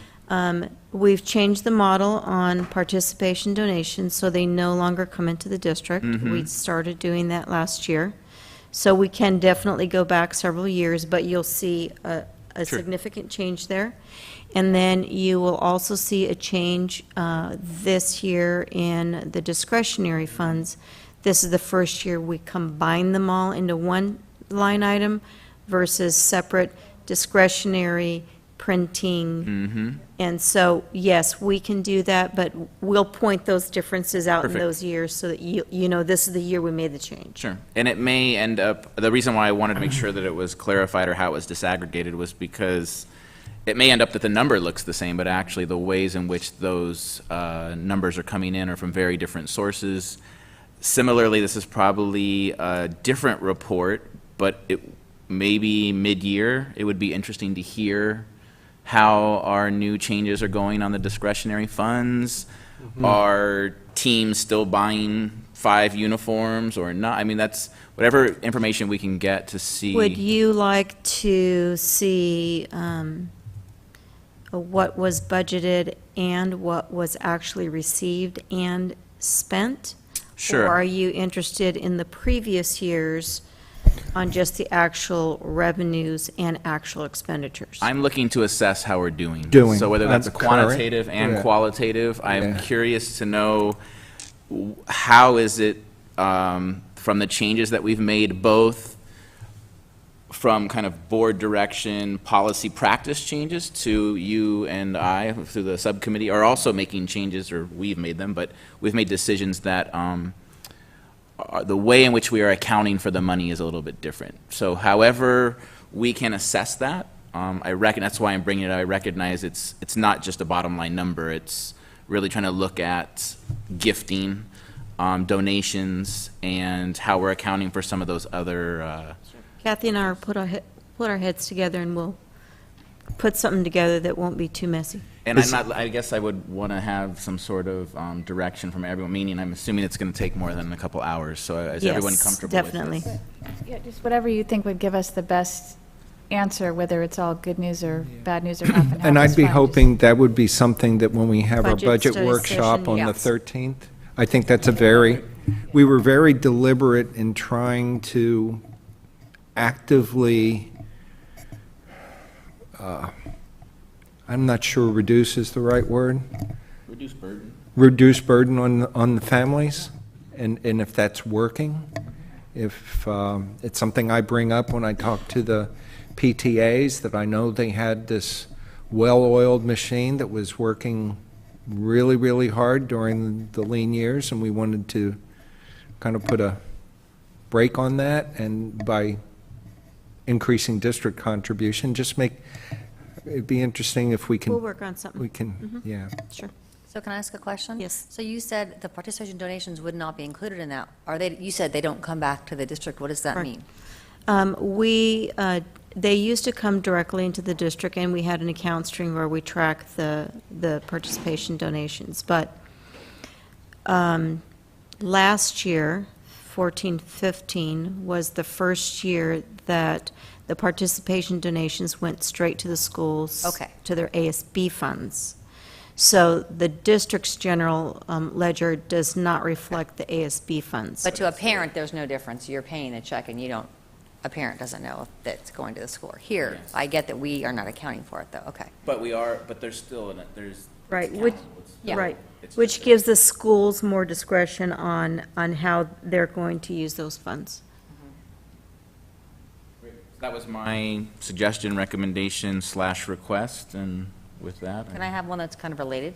That Sure, as long as it's on anything to do with gift and funding. Yeah, well, so a big part of the gifting and funding, and I talked to Trent about this, and Joanne, and you, is that I would like to be able to see over a year's time how much money our PTAs and our booster clubs are paying to gift software that all of our sites want, and that we don't really have a concrete list of who's using what software and how much does it all cost, not operational software like Edline, but all the little tools that everybody wants to purchase for their site, which we have later on tonight.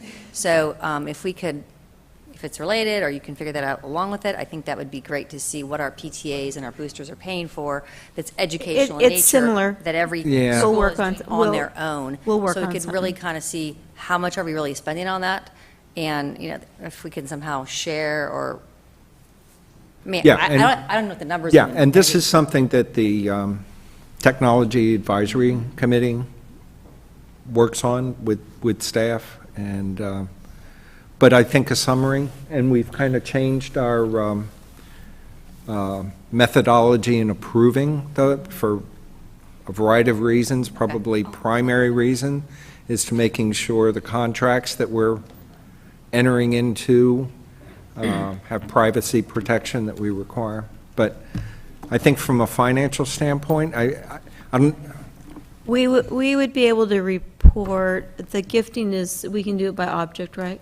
By site, by object? Yes, we're going to be able to show what software purchases were made out of the gifting accounts. It would be a lot more difficult on the revenue side, because when we get the Just comes gifting in one forms, it line doesn't item. always say exactly what it's for.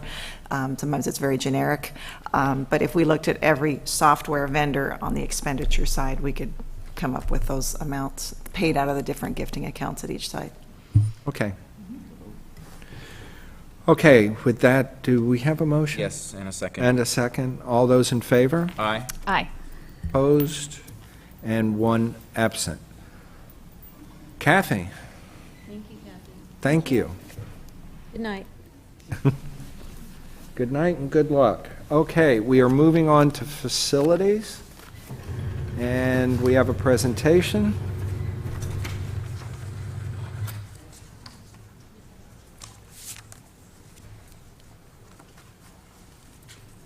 Tonight, I just want to take a few minutes and just highlight some of the facilities projects that have been going on at the schools. There are no big construction and modernization projects, so all of these are funded by different site funds. So I just want to go through and take a minute and show you some of those. So first, we're going to look at some completed projects, and I'm going to start with the Peninsula High Teen Court. This is the before. So if you remember, we came before the board and asked the board to approve that project so they could change rooms S21 and 22 into a combination classroom and teen court. So this is the before, and this is the big reveal. This is after. They did an excellent job in completing these rooms. There is still the ability to have a partition and close it off, so you have a regular classroom area. And just a better or closer look at the actual court, you have the judge's bench there where you will have the witness up next to the judge, and then you have the jury box where the jurors will sit. And so they've done an excellent job. The ribbon cutting has been changed to January 14th now. So those that can attend, it's going to be a big event, and it is sponsored by the same folks that raised all the money. So Tony Molina is spearheading it, and it will be an exciting evening. Next, Palos Verdes Intermediate School has had several projects. First is an Eagle Scout project that they've been working on for quite some time. They started in the summer, and it was a simple project just to add some spectator-type seating, and that's the benches that you see here. The next project is a very recent one. It is a Girl Scout project. And what they did was they redid the front garden area in front of the school, and they put native plants, drought-tolerant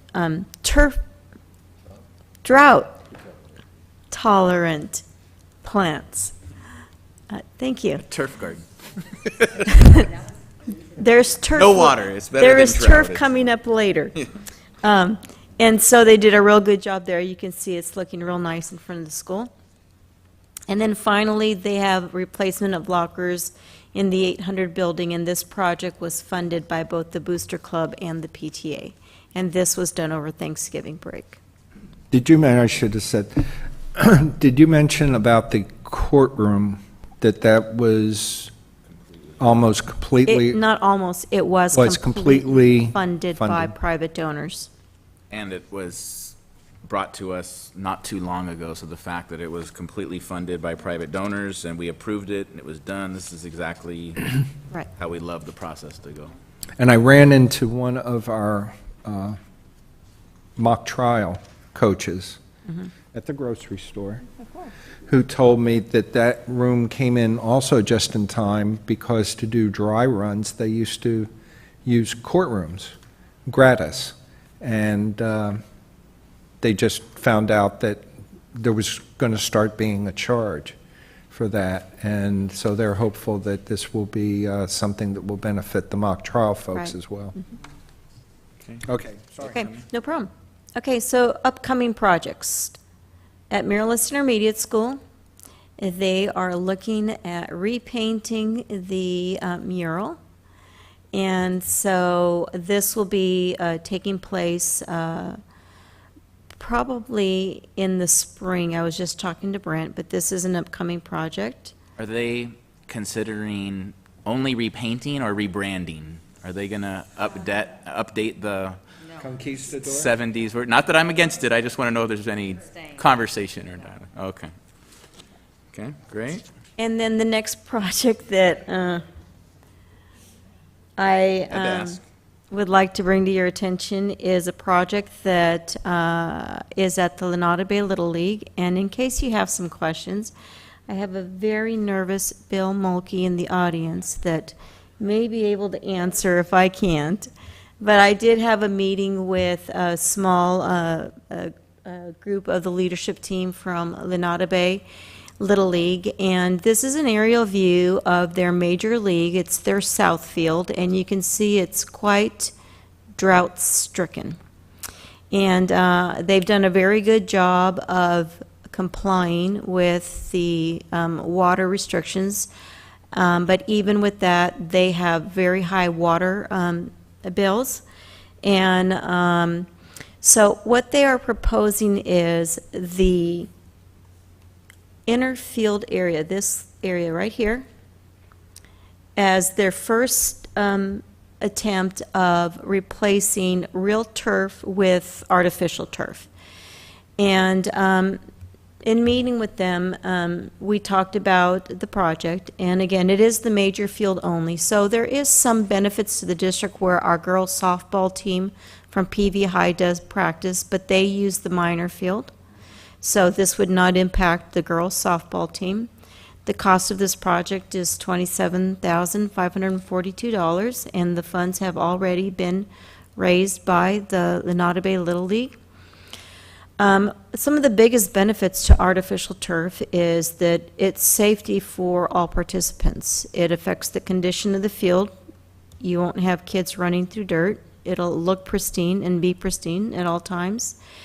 And it benefits not only the Lenape Bay Little League participants, but they also have a really great program that I just learned about in meeting with them called the Challenger Program, which you could compare that to the Special Olympics of Little League.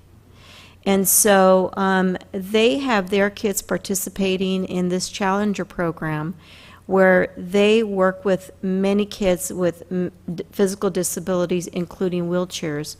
So having an artificial turf also improves the condition for those kids because you don't have the holes and the uneven surfaces on an artificial turf as you do on natural play surface. There would be obvious reduction in water costs, approximately 30%. And that would be just over about $3,000 a year for the Little League, a savings. And then an overall reduction in the maintenance cost because now you're not mowing, seeding, and maintaining that inner grass field area. So that's a little over $4,000 in savings for the Little League. And then, of course, they would then look at how this worked. I'm going to go back up. And once they knew that this, in fact, produced the savings that they thought it would, then they're looking at the next expansion being to these areas here. And then their big wish, their big dream, possibly one day out in this outfield. Bill, did I cover everything? Good. Okay. The orientation of this, it's been a while since I've had a Little Leaguer, and I ride or bike through past that all the time.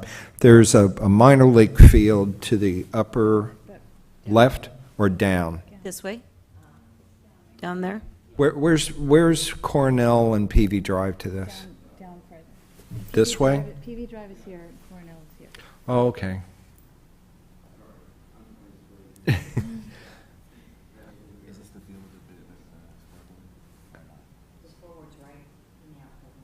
Can't see it because it's cut off. Yeah. So the snack shack, is that the little tip of the building? Yeah, I got it. That you can see down below? Now, when the turf project was done at PV High School, I recall we got a pretty nice check from the water district. Will this qualify for a water savings It should check? qualify for a rebate, but the check would go to the Little League. Well, I'm assuming that's because they pay the water bill. Right. Yeah, okay. We have, talk to me about the Homes Association in the city. I know this is our property, but. It is our property. It doesn't require because we're not doing anything on roofs, so you're not looking at any tiles or any kind of structural components that would affect anyone.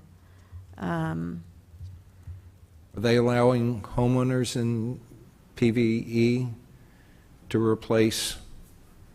I don't know the Grass answer to with that turf? question, but I can certainly find out if you'd like. Just curious, Actually, yes, I'm with them tomorrow, the city or the? PV Homes. Yeah. Mm-hmm. I would just ask them. As I would a just ask them out of question, not courtesy. necessarily, yeah. Thank you. I have a couple of questions for you. Fire away. Actually, I have many questions. So, let's say that the Little League pursues putting in turf here, and it ends up not being $27,000, but things emerge, as they do oftentimes with projects, and it ends up going to be $50,000. The extra $13,000. Cost is on the Little League. Little League. This is, now that I have my orientation, so this is the major field. If I'm not mistaken, the girls softball sometimes practices on the minor field. Is that an all-dirt infield, Bill? On the minors? The minors is all dirt, and I guess charter or whatever, they don't practice on that grass or that. At all, so they wouldn't even be interested in having turf on that field? Yes. That was my second question. So this is in this fuzzy area, right? It's about 27,000. I don't think we have a hard line on at what point it should come to approval to the board. But it's not our expense. It's not our expense. Right, but but it's, our threshold was 40,000. sure. So at 40,000, so it's under the 40,000.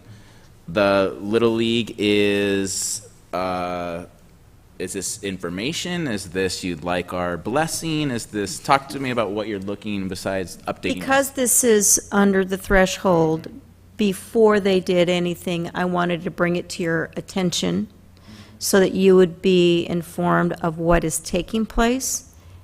And also, at this point, if you disagreed or had any other, wanted me to bring anything back where you would take formal action, you would tell me, and then I would bring it back. Let's tag on to that. We think this came to us a little out of sequence. Okay. I think with great intentions, the Little League probably got a little ahead of us on this project, which I get it, and we regrouped and we're in full support of the project, but we didn't want it to go forward because it's significant. People are going to talk about this project. It's going to be a beautiful project. We really wanted to bring it here for everyone to talk about, see if there were questions, things that we had missed. Sure. Moving forward. So I echo that. I think it's a great idea. I think we should let all of our partners know on any of our fields if there's any adjustments they want to make to the property at all, whether it's 40,000 or not.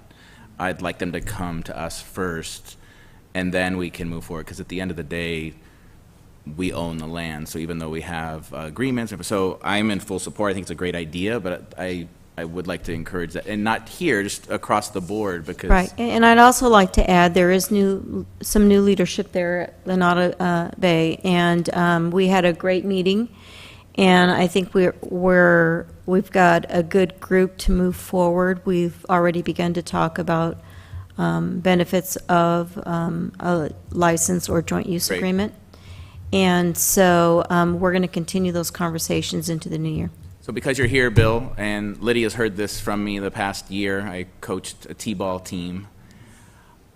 Anything, absolutely anything we can do to improve the field conditions of the most vulnerable future baseball players, I think we need to do, because I literally think it could serve the opposite. You could have very young 5-year-olds and 6-year-olds that aren't playing on turf actually say, I don't want to do this. This isn't fun. So anything we can do to figure out, and I'm speaking specifically about Lenata Bay Elementary since that's where they're at. So that's my pitch. Okay. Great. I'm excited. And having been on a Little League board here on the Hill, Rolling Hills, with our Little Leagues, it's like you never buy one of anything. So I'm anticipating that you guys are going to serve as kind of a model, and maybe you've already heard any rumblings from Rolling Hills and PV Little League, because Silver Spur's different there on Right. city property. So They might have less fields. The other two, they might have more field space to water than the other two. yeah, but I mean, you just go out here and you look at the fields. Is PV Little League, do they pay for the water for? In fact, just last week, I believe they have one water meter, all confirmed, up toward the top of the hill. Right. But they were just here last week doing the reseeding and the aerating. Right. And you probably can see the fertilizer that's out there right now. Because it won't be long. Right. Yeah. Okay, so I think yes, I that think that's it. concludes the update. that's it.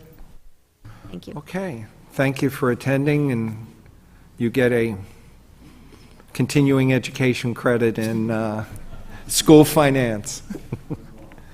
And thank you again for taking into account the consideration of the Challenger program. It's a program that's close to my family's heart, and I know most of the games are always at Lunata Bay, but they do rotate around, that maybe everyone will say, we'll go to Lunata Bay every week. It'd be great. Thank you, Bill. Okay, Ready to move on? Q2. All right, so, you want the presentation and then comments, or how do you want to handle that? Are you doing the presentation? I don't think it makes any difference Okay. which order you'd like to do it in. Why don't we pick up Sharon?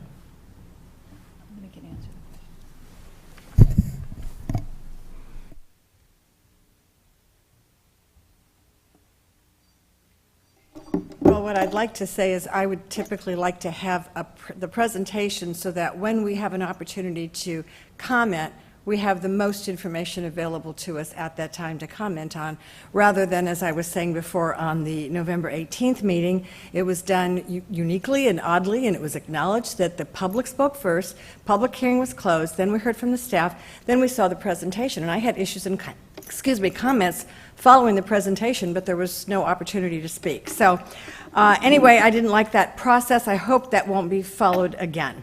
While I was sitting here, I went to Google because I wanted to find out what other school districts have, solar panels, and I came across the top 10 mistakes that school districts make when pursuing solar power projects. And this was prepared by David Soldani of Atkinson Andelson, our law firm. Counting down, number 8 was failing to make prospective vendors compete by utilizing a competitive RFQ/RFP process. That's number 8. We didn't do that. Failing to obtain appropriate expertise. You need a consultant, somebody who can, crunch all the numbers and then really give you some independent information rather than from the sole source provider whose information was obviously going to be biased, and we do know from their own acknowledgement that they have never been a successful bidder in a competitive bid situation. You should get a financial consultant, a legal consultant, an environmental consultant. It says failing to obtain aggressive energy production guarantees. I don't know if we got those. I haven't read the whole agreement.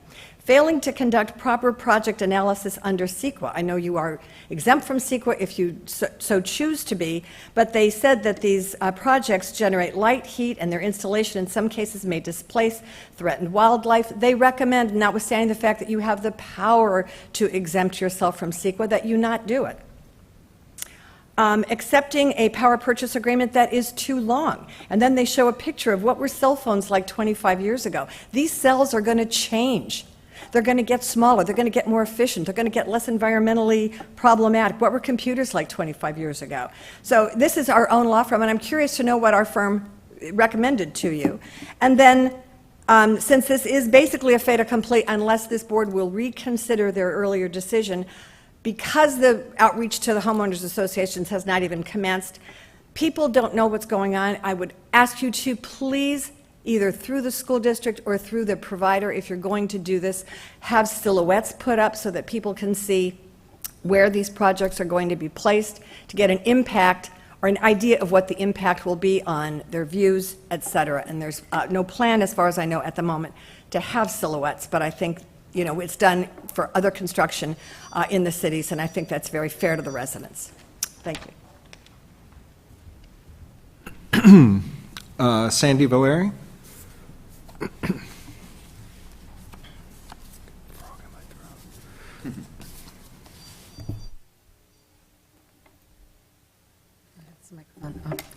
Yes, I was very excited when I heard you guys were going to go to solar. I thought it was a wonderful opportunity and a wonderful thing to do. But I was very, very distraught when you guys decided to just go with a single source and not to do a competitive bid. There is absolutely no chance that we got the best deal for this district. No chance. And you can't, not one of you can sit there and know and say that we got a good deal for this district. You don't know. There's no way that you know we got a good deal for the district. You can't say it, you don't know it. And that's a pity that we have locked ourselves in for 25 years and giving $15 million by one analysis to somebody else, to some backroom deal, somebody's crony, somebody's friend, somebody's neighbor. How in the world did we pick this company? How did they end up being the one? Nobody knows how we ended up with this person, this crony, this neighbor, this friend, this cousin, this uncle. Who the heck are they? And why did we end up with them? There was a process issue that I also noted on the October 28th issue meeting when it was there was just simply an information item, and there was supposed to be no vote taken at all. And yet, I believe it was Mr. Colotas who brought forward a motion to bring it to the next meeting. When this is coming from gamut rules for school boards, state rules for school boards, when there is no action to be taken and the school board has decided to take action on an item that was previously not meant for any action, it requires a 2/3 vote, supermajority, 2/3 vote, according to state rules. And yet you brought it forward on a simple majority. That was a break, so you violated process and procedure according to state rules. Thought you should know that. So that was another problem. And the third thing is, I don't know if you guys have talked at all with some of the individuals who have given hold deed restrictions on some of our school properties. If you take a look at certain opinions that have been issued by lawyers who specialize in real estate law, they have indicated that exclusive use easements are equivalent to leases. That is legal opinion, especially issued by real estate attorneys. And we have now exclusive use easements in these contracts. And now that if they are held to be considered equivalent to leases, that could be a big problem, and we could end up tied up in courts regarding our deed restrictions. I don't know if anyone cleared that, or if you went through any previews with the deed restrictions or not. And if you haven't, I'm afraid that we're going to end up just spending a lot of time in court. Okay. So Q2 update on the solar panel projects. Okay. If it's okay with the board, I'd like to just address a few of these items real quick, just rapid fire, and then we'll turn it over to the presentation, because some of these are very easy answers. AALRR is one of our law firms. We use 3, but they are the same firm that reviewed this even proposed agreement for us, evaluated it for us, compared it to other contracts for districts that they serve, and they're a massive law firm for the state of California. They have an attorney who specializes in this area, and gave us his opinion that not only was the contract in line with price, but exceeded other contracts from other companies that he even discussed with us by name in liability as assumed by districts. So in this case, PFMG was the only company that assumes all liability. So they also gave us an opinion about RFP and RFQ, especially in light of tax incentives disappearing on us, that RFPs and RFQs will almost never amount in apples and apples comparison, and that there are companies that routinely earn the low bid for projects that can never be completed because the contract language is so convoluted and has so many hidden fees that the actual price is nowhere near the quoted RFP, RFQ. The government code that allows for this process to take place without bidding is there for a reason. It's not a loophole, it's a practice, and it's a practice because all the district has to do, or public entity has to do, is to show demonstrated savings, which we do, which we clearly do in this case. Earlier, it was said that Lanada Bay and Malaga Cove were taken off the list because of essentially neighborhood concerns or the beauty of those facilities. That is not accurate. In fact, what was stated was that is a misconception, that is why those 2 sites are not on the list. As our website, which you'll see in just a second, we'll talk even more about, each site has to have a standalone savings generation. And neither of these 2 sites generates savings that qualifies for the code that allows for the solar projects. This particular site only has this room with air conditioning It's a limited site with a lot of the buildings here don't even have people in them. So the electric use just isn't high enough. And Lenata Bay has no forced air conditioning, and it's a small campus. That combination makes it just doesn't generate enough savings. Just going through here real quickly. Rolling Hills Estates actually just did us a great favor.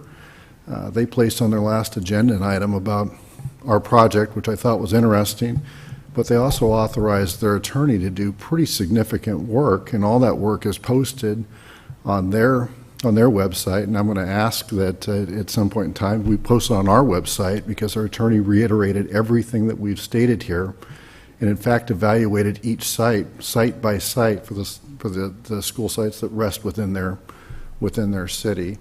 So even outside attorneys have agreed with everything that we've talked about. It's also been followed up with 2 city managers as well. I'm not even going to address backroom deal. The no vote on an information item, I'd have to go back and review that.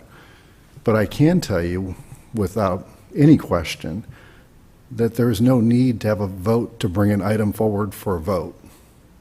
Okay, so let's just back up. That was a discussion item. I don't know if it was action or not. I don't even remember it. I just don't remember off the top of my head. But what I do know is we never, I shouldn't say never, I can't recall a reason why we would ever have a vote to bring something forward to a vote. And our action item was the last meeting, which you took action appropriately. We did use third-party consultants, including our energy consultant, which we have a contract with, who did evaluate the proposal and talk to us about pros and cons of all solar projects. And I would consider our attorney, AALRR, also a third-party consultant. So I'm going to stop there because I think I addressed the high points. Turn it over to our presentation for Lydia. She's going to talk about that. Actually, thank you, Dr. Austin. I actually have a meeting scheduled tomorrow with the PV Homes Association. We did submit our proposals to them, and they've responded with some comments, so I have a meeting set up, and we will be meeting with them tomorrow to review those. So we are going through that process. That's not your first meeting. You've met with them prior, Dr. Austin, is that correct? And I'm- reached out to them, or you did, Lydia? I actually met with Kim at her office when I submitted the proposals So I don't want there to be her. the impression that we're only reaching out to them now after we've approved. No, this is after they've already reviewed the plans that we submitted and the application that we submitted. And so we'll be meeting with them tomorrow to discuss their comments that they've made. And I'm going to be turning this over to Trent in just a bit. We've been working on a solar website where we want to continue to keep new information posted as we have it, such as future meeting dates, timelines, schedules, where we are in the process, informing parents so that they know when particular schools will be worked on, and so on.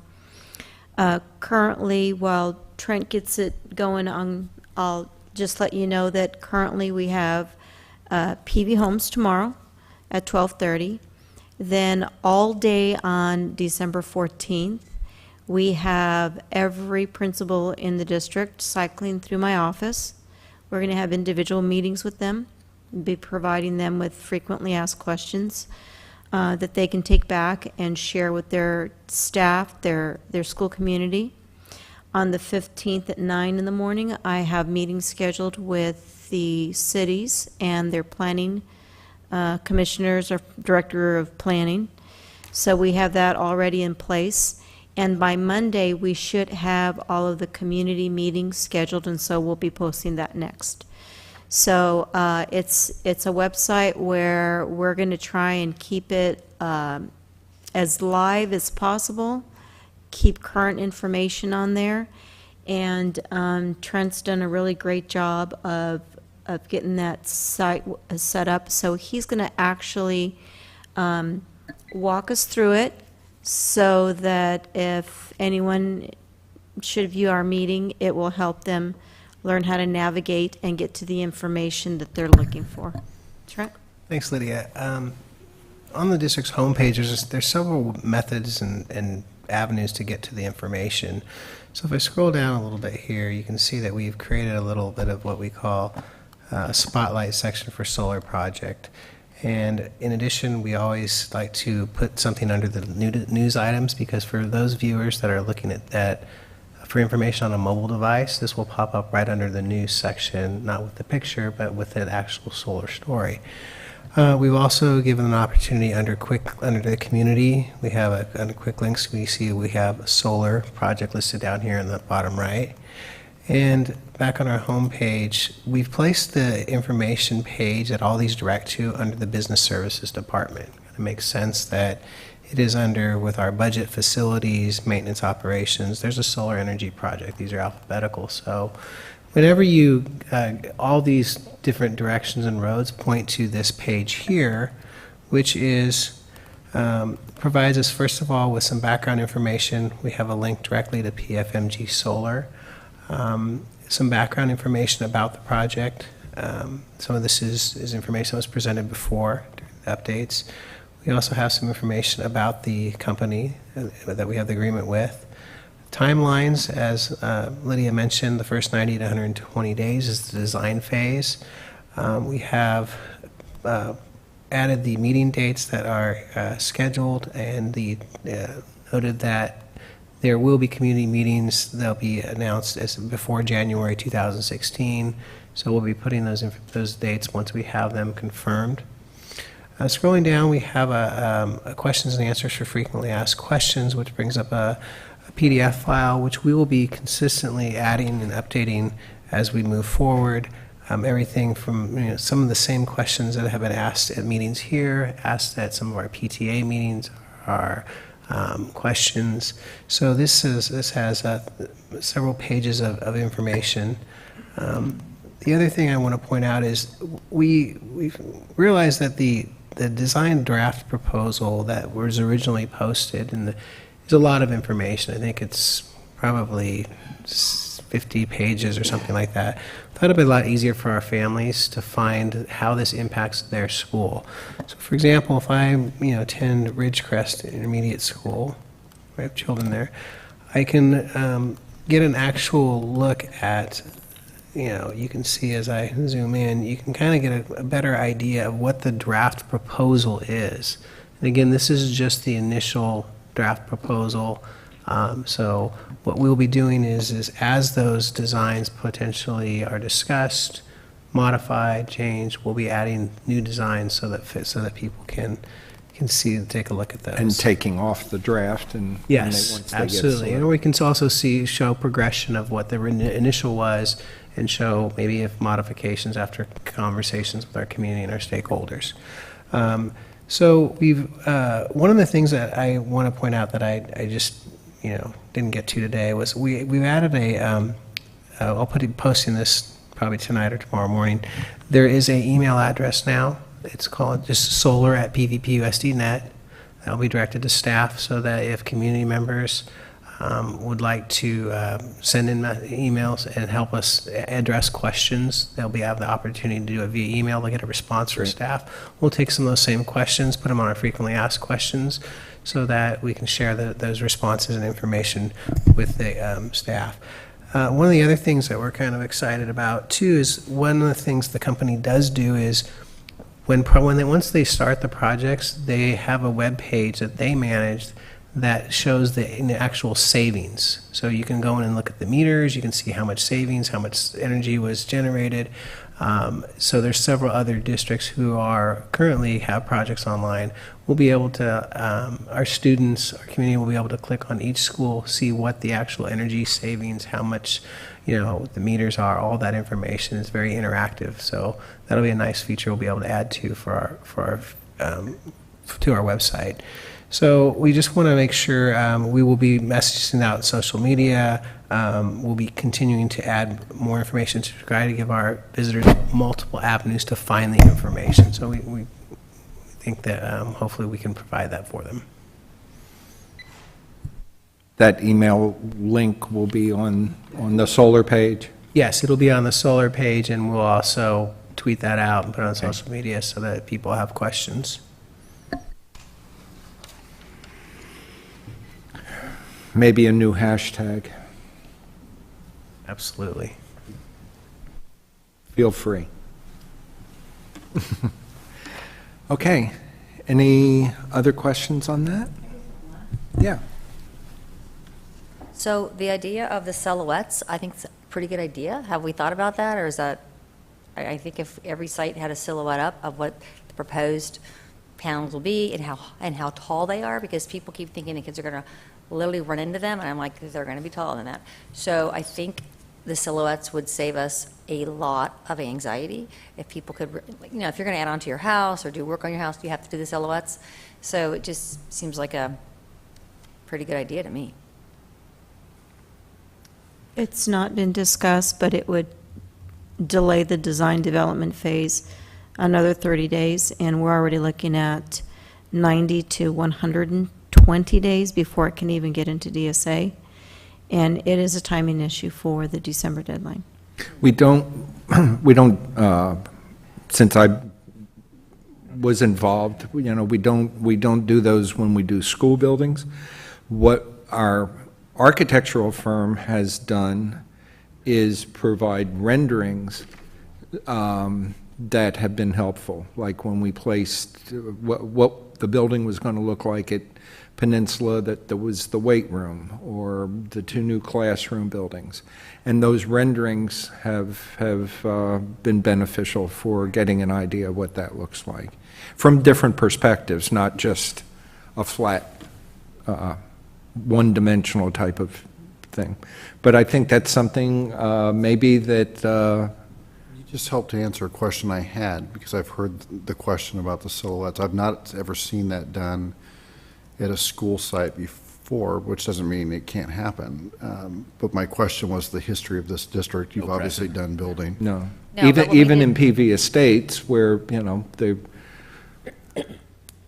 much more restrictive as to, you know, what you can and can't do. We've not done that, but we've been very proactive in working with them and what our buildings look like, keeping to the red tile roof kind of thing. So I think our meetings with the, you know, starting tomorrow with homes associations, first of all, we didn't know how many homeowners associations we had until we looked at the list. There are quite a few.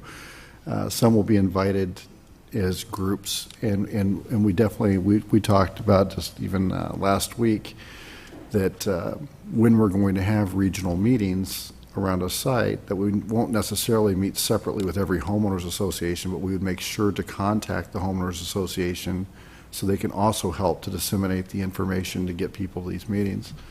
But I think you're going to look at, when you look at the locations that we're proposing, there's been a lot of care already to put these in very low impact to the community positions. In fact, the Rolling Hills Estates, again, their document, their attorney went through and looked at each one and commented on each one and only had a concern about Peninsula High School's parking lot project, which we've taken off the table.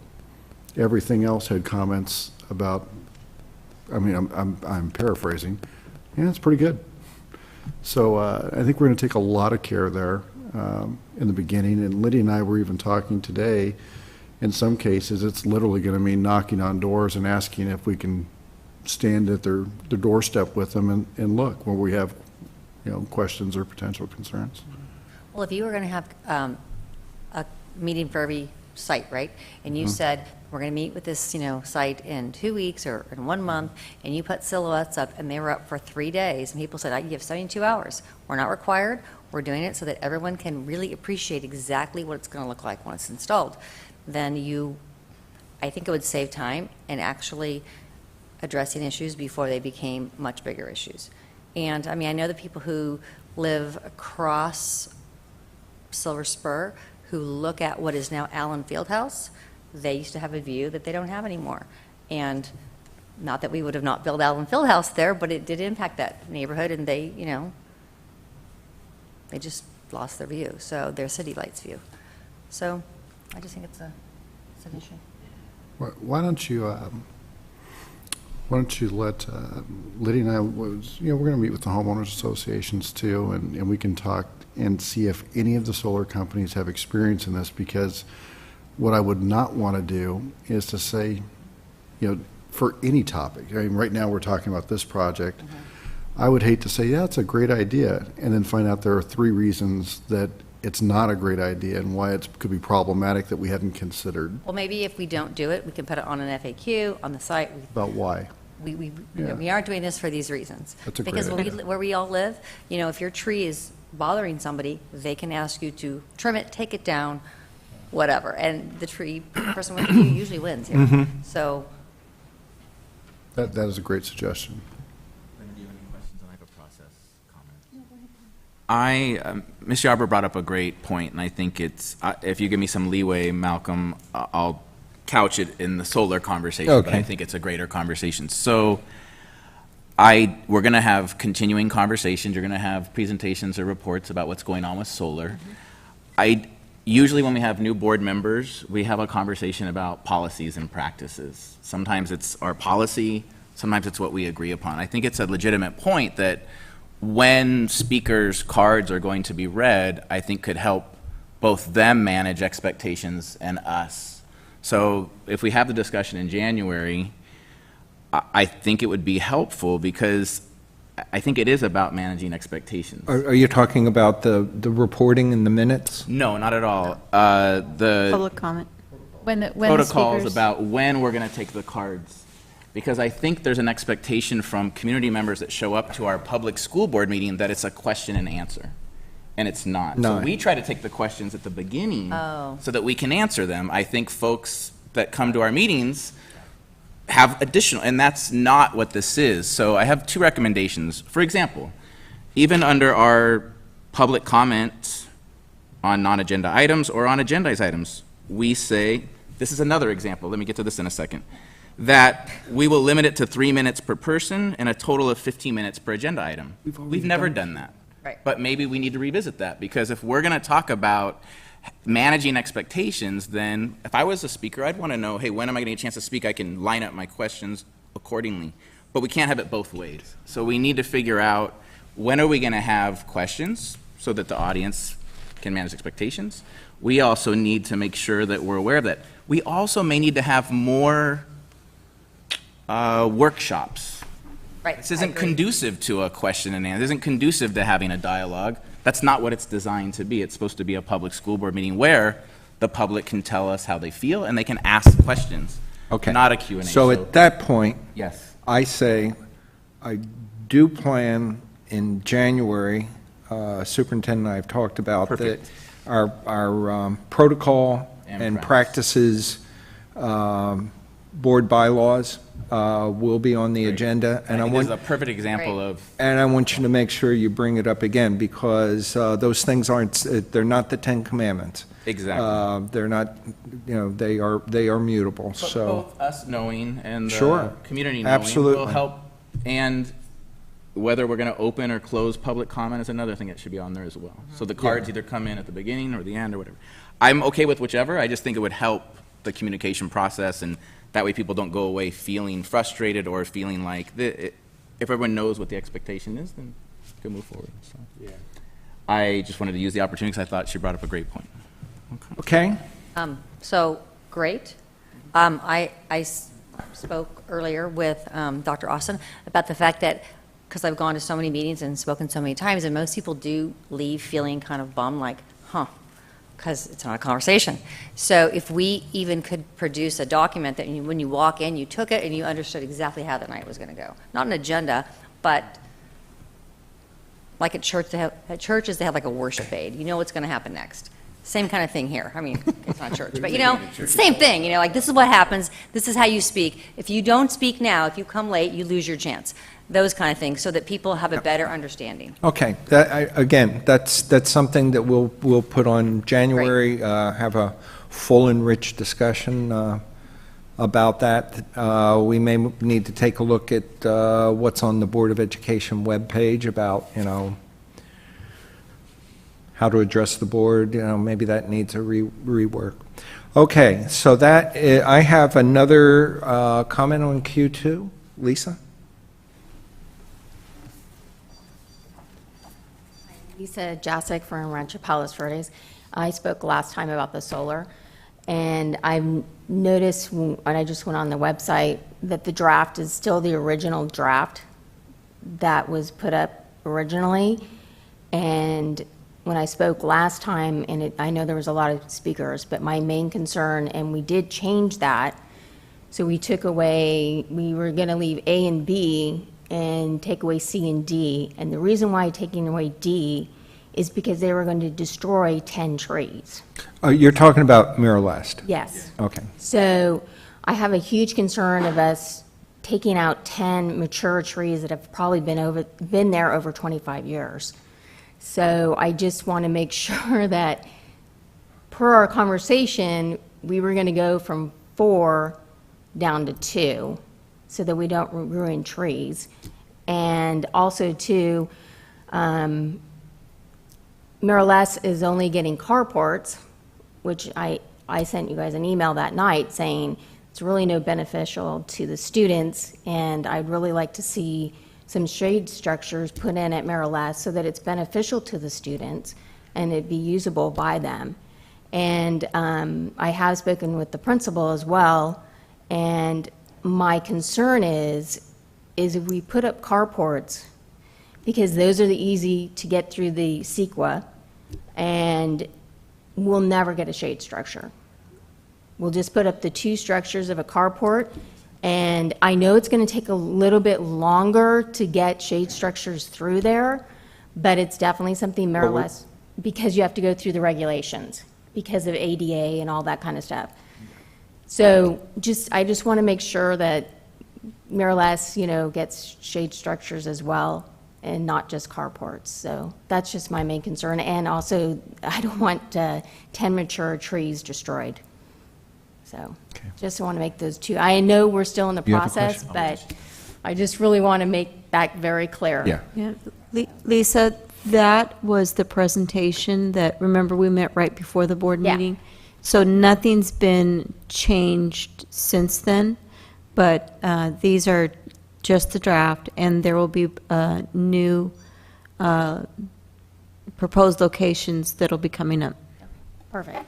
I just want to make sure. Thank you, guys. Okay. Moving right along. We are now to consent, and before I ask... Q3, one. Did I miss one? I'm sorry. Q3, change order 1. Q3 is change order number 1 to our support contractor, Garcia Bentley. We go out for an RFP every 2 years to get support contractors on boards to do larger projects. And we asked them to do the teen court at Peninsula High School. However, it would impact the amount of money left on the contract for us to use it for district purposes. Okay. And because it was completely funded with private dollars, we're doing the change order in the amount of the teen court to leave room on that support contract for district use. And it lists the items that were done. So you need a motion on that one. Move that the board approve change order 1, add $19,262 for a total project cost of $277,065 for the facilities construction program support contract district-wide to Garcia Bentley Construction. Okay. Make a second. Okay. Wait a minute. We're discussing. We have a motion and a second on this change order that's a wash. No discussion. No discussion? Okay. All those in favor? Aye. Opposed? Nobody? 1 absent. Now, consent. And before I find from board members what they want to pull, if anything, is it now appropriate, John, that we have a replacement exhibit for R1A, and that replacement, we have copies in the back for the public? Maybe a quick explanation as to why. And John, you want to explain why we made the change? Yes. We have interviewed for and found a candidate for the open Director of Maintenance and Operations position. And at the time that the agenda was being posted, we were still vetting the candidate, doing our reference and other background checks. Those have all come through clear, so we are submitting a replacement agenda item with the candidate's name and other pertinent information. Okay, so, board members, at this point, Suzanne, we go through the consent agenda with each board member. If there's items that want to be pulled, you let me know, and we go about that. Lynn, do you have anything? I don't this week. You have anything? Nothing? R2D. R. You thought I was going to say it, didn't you? You were, I thought you were talking Star Wars. R2D, all right. Suzanne, do you have any? Nothing? And Mr. Sharp, under R5, I'd like to just pull our board policy 6144. It's a small change to that item. Which one is that? Under R5, one of the items under R5, which is board policy 6144. Instruction. It's one word that we need to change. Under, it's actually R5A, and you're pulling UPAR 6144. 6144. So You want to take that first? why don't we take that one first? Yeah. Just pull R5A. Okay, we'll pull that. All right. Okay, I want to pull R1A just to highlight the change in that exhibit and getting staff input on the person that's coming forward for that position. All right, so do I have a motion to approve R2A, B, and C, and E, and F, G, H, I, R3A, R4A, and B? I'm sorry, yeah, our agenda worksheet doesn't show a C, so I'm assuming the warrant report is C. So I have a motion to approve those. So moved. Second. Okay. All those in favor? Aye. Aye. None opposed and one absent. All right, R1A, either Lydia or John, do you want to speak to the individual that we are hiring to be our Director of Maintenance and Operations? Sure. Well, we went out to advertise for the Director of Maintenance and Operations position, and we received a number of applications. Those were reviewed, and we had a 3-level interview process that culminated in the identification of Terry Kamibayashi as the selected candidate. Terry is a longtime employee of the Santa Monica Malibu Unified School District, beginning as a carpenter in the trades, and worked his way up through there. He has significant experience in both small and large projects, including solar. So we think he will be a fantastic fit, replacing Louis Hubert. And let me ask Lydia to provide some other background regarding Terry. Right. Terry has also completed the Cash Academy that's available for directors of M&O, which is a great academy that's put on by Cash. It's, I believe, an 18-month program. And I know that Santa Monica Malibu is going to miss him because their CBO has already called me and asked me if we could work some kind of transition out. He's been involved in quite a few projects. They don't have a director of M&O position there. And from the sounds of it, after talking to the CBO, he's taken the lead on a lot of their large projects. It is a district that has some similarities, especially on the Malibu side. And so he has had to deal with a lot of community projects put on by boosters, PTAs, etc. And so he's also familiar with that. He seems like he's going to be a really good fit for the directors that are currently in place.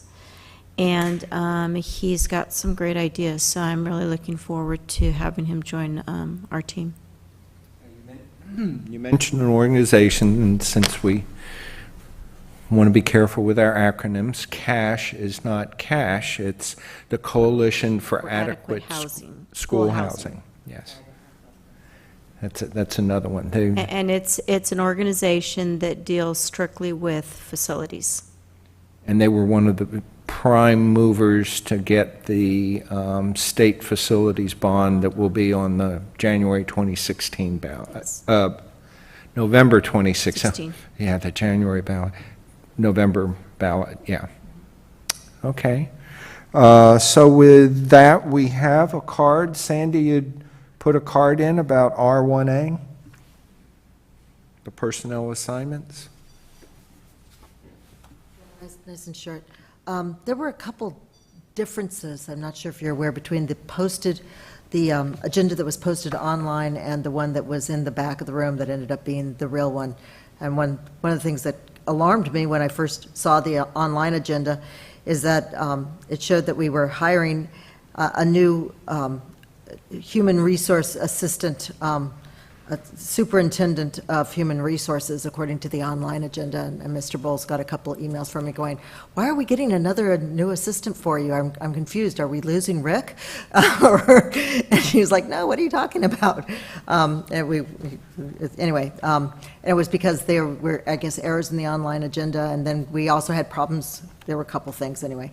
So if we could try to tighten it up a little bit, it would be helpful to those of us who actually do our homework before we come, or try to. But as I'm looking at the online count on what's on here, and I notice now wasn't on the online version and is on here, saying that we're getting some sort of school consultant at Miralest Intermediate and also at Palos Verdes Peninsula High School. And since those are schools that I care about and have students at, I'm just curious what kind of consultants we're putting at those schools, who we're hiring and why and what. Is that something that we can? I'm opening it up just a second. It's Steve Gray, children's illustrator at Miralest. It's under Ed Services, PTA gift account not to exceed $950. Right. Oh, okay. I know about that one. And what was the other one? There's 1, 2, 3, 4, 5 at Penn for a variety of things.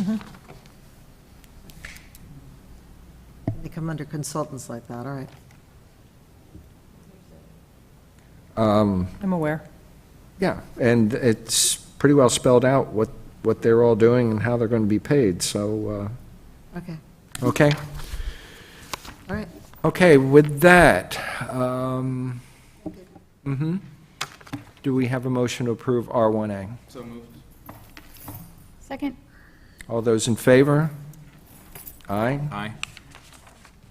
You want to go to Joanne's? Let's go to Joanne's. R5A, it's just a matter that you're pulling.